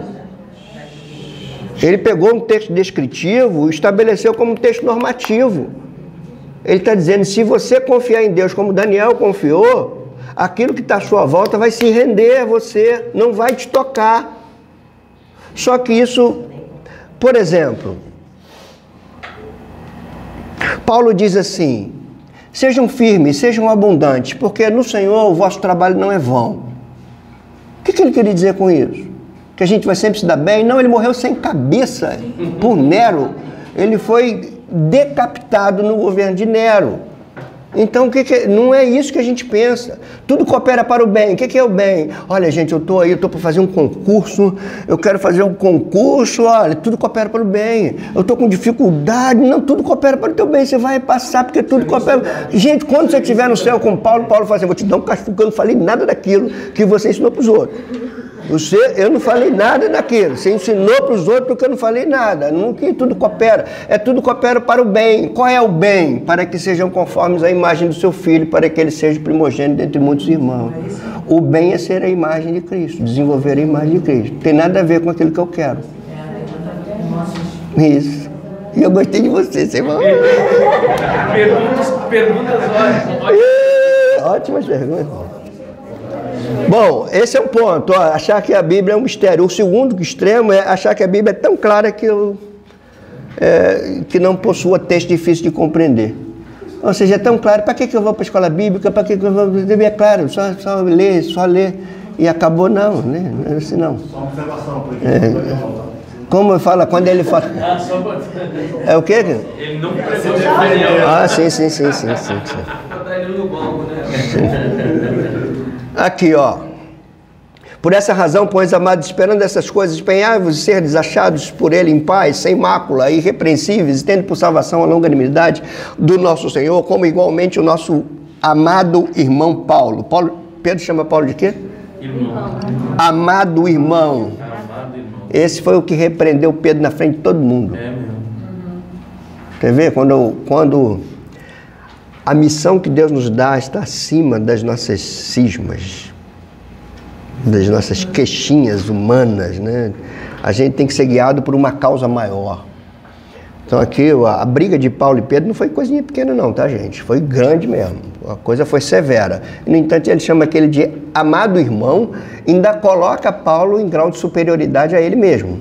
Porque ele vai dizer assim, segundo a sabedoria que lhe foi dada a Paulo, ao falar acerca desses assuntos, como de fato costuma fazer em todas as suas epístolas, nas quais há certas coisas difíceis de entender. Então, a Bíblia é clara na sua mensagem, mas não significa que não existam textos difíceis de entender.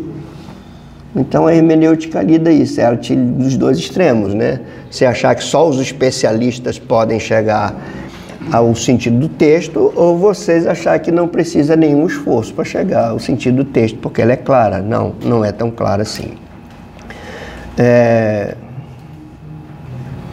A um ao outro ajudou e disse, ser forte. Aí o cara pega um versículo desse, vou pegar sobre a comunhão na igreja, fortalecimento da unidade da igreja, só que aquele texto fala de idolatria.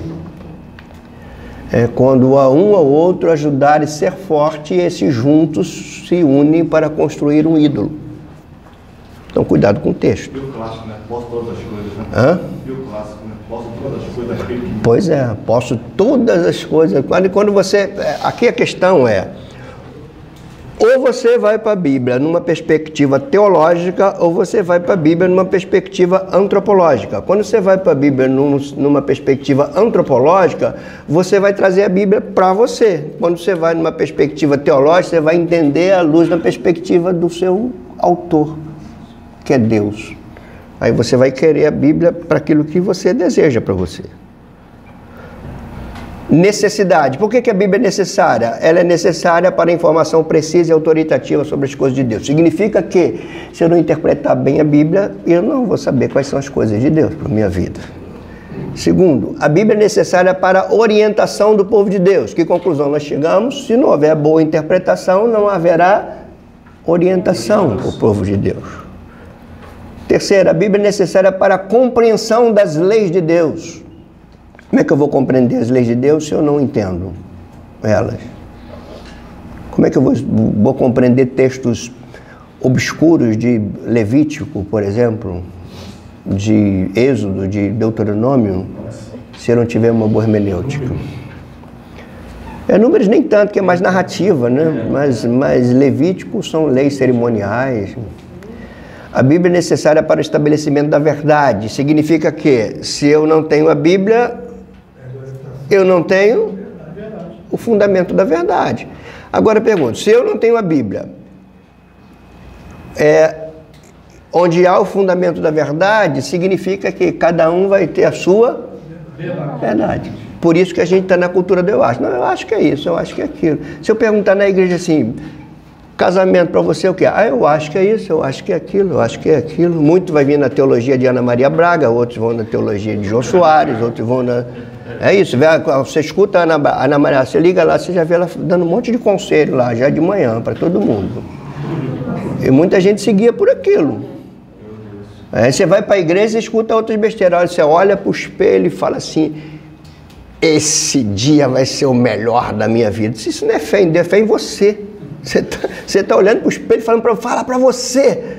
Isso aí, gente, é PNL, Programação Neurolinguística. Quando você trabalha com neuroassociações cerebrais, você trabalha aquilo para trazer um conceito de positividade a você. Não confunda isso com fé. Para que a Bíblia não é necessária? Ela não é necessária, por exemplo, para provar a existência de Deus. E ela também não é necessária para que você tenha a percepção das leis morais de Deus. Interessante, né? Existem textos que vão corroborar para isso. Ó. Romanos 1:20. Porque os atributos invisíveis de Deus, assim o seu eterno poder, como também a sua própria divindade, Paulo está falando aos romanos, ele está falando para o coração do Império Romano, para o coração do mundo, claramente se conhecem. O que se conhece claramente? Os atributos invisíveis de Deus, o seu eterno poder, como também a sua própria divindade. Como pode se conhecer claramente? Desde o princípio do mundo. São percebidos por meio das coisas que foram criadas. Tais homens, por isso, são indesculpáveis, porquanto, tendo conhecimento de Deus, não glorificaram como Deus, nem lhe deram graças. Antes, se tornaram nulos em seus próprios raciocínios, obscurecendo-lhes o coração insensato. Aqui Paulo está usando esse texto para denunciar a idolatria. E esse texto é mais complexo do que a gente imagina, né? Quem criou o trabalho? Deus. Quando você coloca o trabalho em primeiro lugar, você colocou a criatura no lugar do Criador.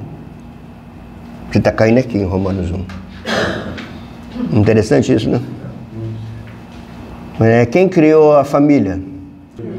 Quando você coloca a tua família acima dele, você é idólatra. Está colocando a criatura no lugar do Criador. E assim por diante. Isso é cosmovisão. Agora, com relação às leis na mente. Quando, pois, os gentios que não têm lei procedem por natureza de conformidade com a lei, não tendo lei, está falando de gentios, em contraposição com os judeus.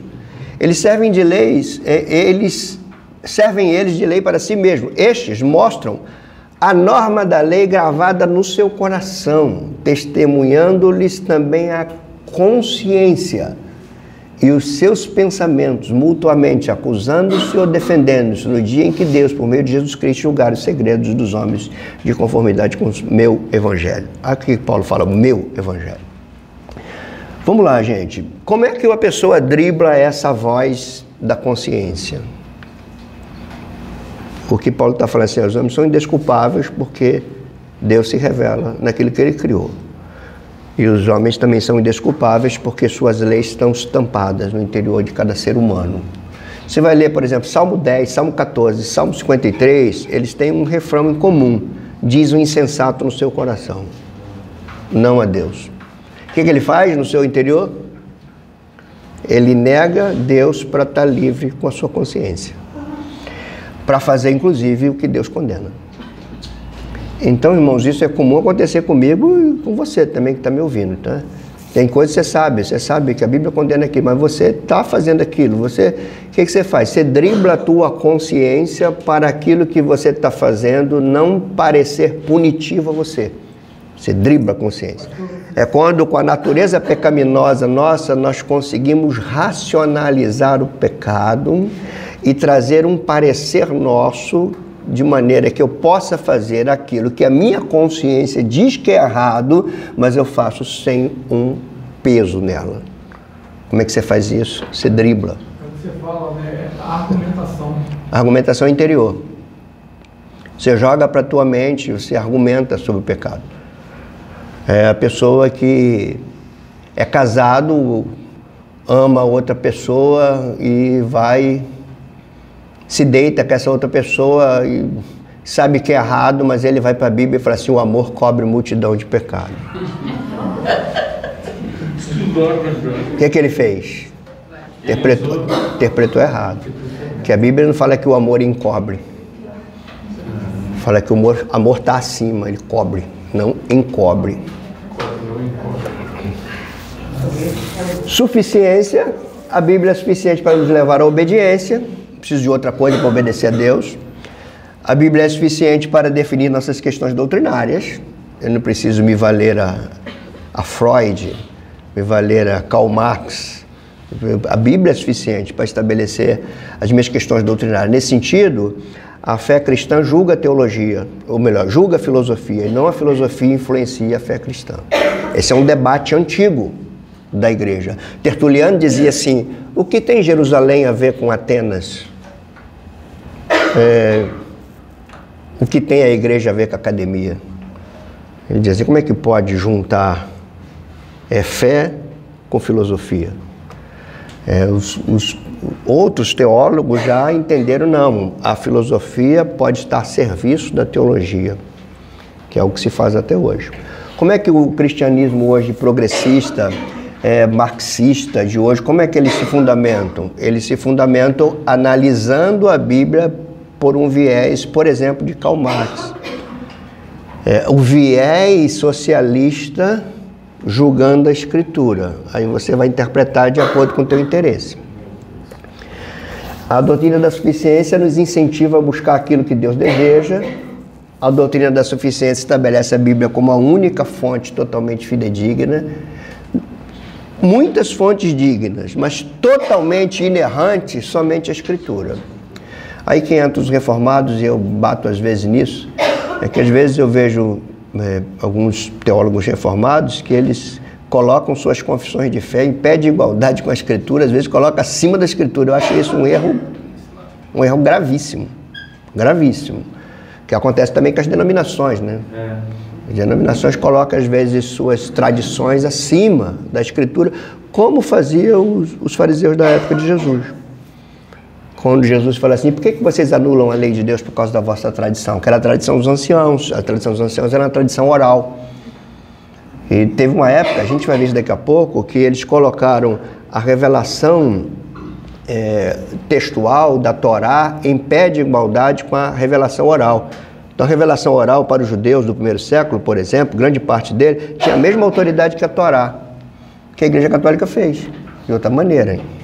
E que os evangélicos podem fazer também. A doutrina da suficiência nos garante que não devemos nos render a revelações modernas. Não preciso de uma revelação moderna, gente. A revelação já foi dada, tá? Filipenses 3. A mim não me desgosta e aproveito para vocês que eu fale sempre, escreva sempre a mesma coisa.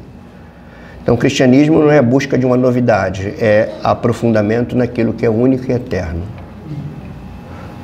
Pode falar, André, você me chamou não, né? Eu falei, mas depois eu começo a falar uma coisa. Tá. A doutrina da suficiência também impede de o homem justificar seus erros com argumentos humanos. Já era. A Bíblia está ali, falou, está errado, acabou. E aí a gente se rende. Esse aqui é o Wayne Grudem, uma citação dele, está no livro Teologia Sistemática Atual e Exaustiva dele. Dizer que as Escrituras são suficientes significa dizer que a Bíblia contém todas as palavras divinas que Deus quis dar ao seu povo em cada estágio da história da redenção e que hoje contém todas as palavras de Deus que precisamos para a salvação, para que, de maneira perfeita, nele possamos confiar e a ele obedecer. 3 conceitos que nós devemos observar para a gente finalizar essa primeira aula. Isso aqui eu vou falar rápido, porque se eu for falar aqui em outras aulas eu vou falar com mais detalhe. Primeiro, o conceito oriundo do liberalismo teológico, que vai dizer que a Bíblia não é a palavra de Deus, a Bíblia contém a palavra de Deus, ela não é. Depois do liberalismo teológico, nós tivemos a neo-ortodoxia, já no final do século XIX, início do século XX, a neo-ortodoxia, ou uma nova ortodoxia que diz que a Bíblia não é a palavra de Deus e a Bíblia também não contém a palavra de Deus, a Bíblia se torna a palavra de Deus. Lá era a influência do racionalismo, aqui. Eu estou sem negócio aqui, nem sabia. A gente tentou ligar no tempo. Tá. Então acompanha daí. O conceito de a Bíblia não é a palavra de Deus, contém a palavra de Deus, tem influência do racionalismo. E o conceito da neo-ortodoxia, que a Bíblia não é a palavra de Deus, mas a Bíblia se torna a palavra de Deus, tem uma influência existencialista, mais precisamente de um teólogo dinamarquês chamado Søren Kierkegaard. E depois outros teólogos cristãos, esse é um filósofo, né? Os teólogos cristãos como Paul Tillich e como tantos outros, trouxeram essa vertente existencialista para dentro da teologia. Aí hoje você vai para o culto, você vê que é isso está no culto. O que é essa vertente existencialista? A Bíblia se tornou, ela não é, ela se tornou. Você vai ver se essa palavra foi só para mim hoje, foi para mim, eu senti. Isso é o sentido existencialista do culto.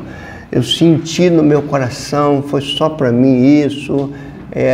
Aí no final da década de 80, início das décadas de 90, inventaram uma coisa que influenciou muito a igreja, que foi diferenciar a palavra logos da palavra rema. Então essa palavra para mim foi rema, quer dizer, Deus revelou, ela se tornou palavra de Deus para mim. E a outra é logos, é só a informação que está lá. Está lá. Ela só é palavra quando ela vem ao encontro das necessidades existenciais da pessoa.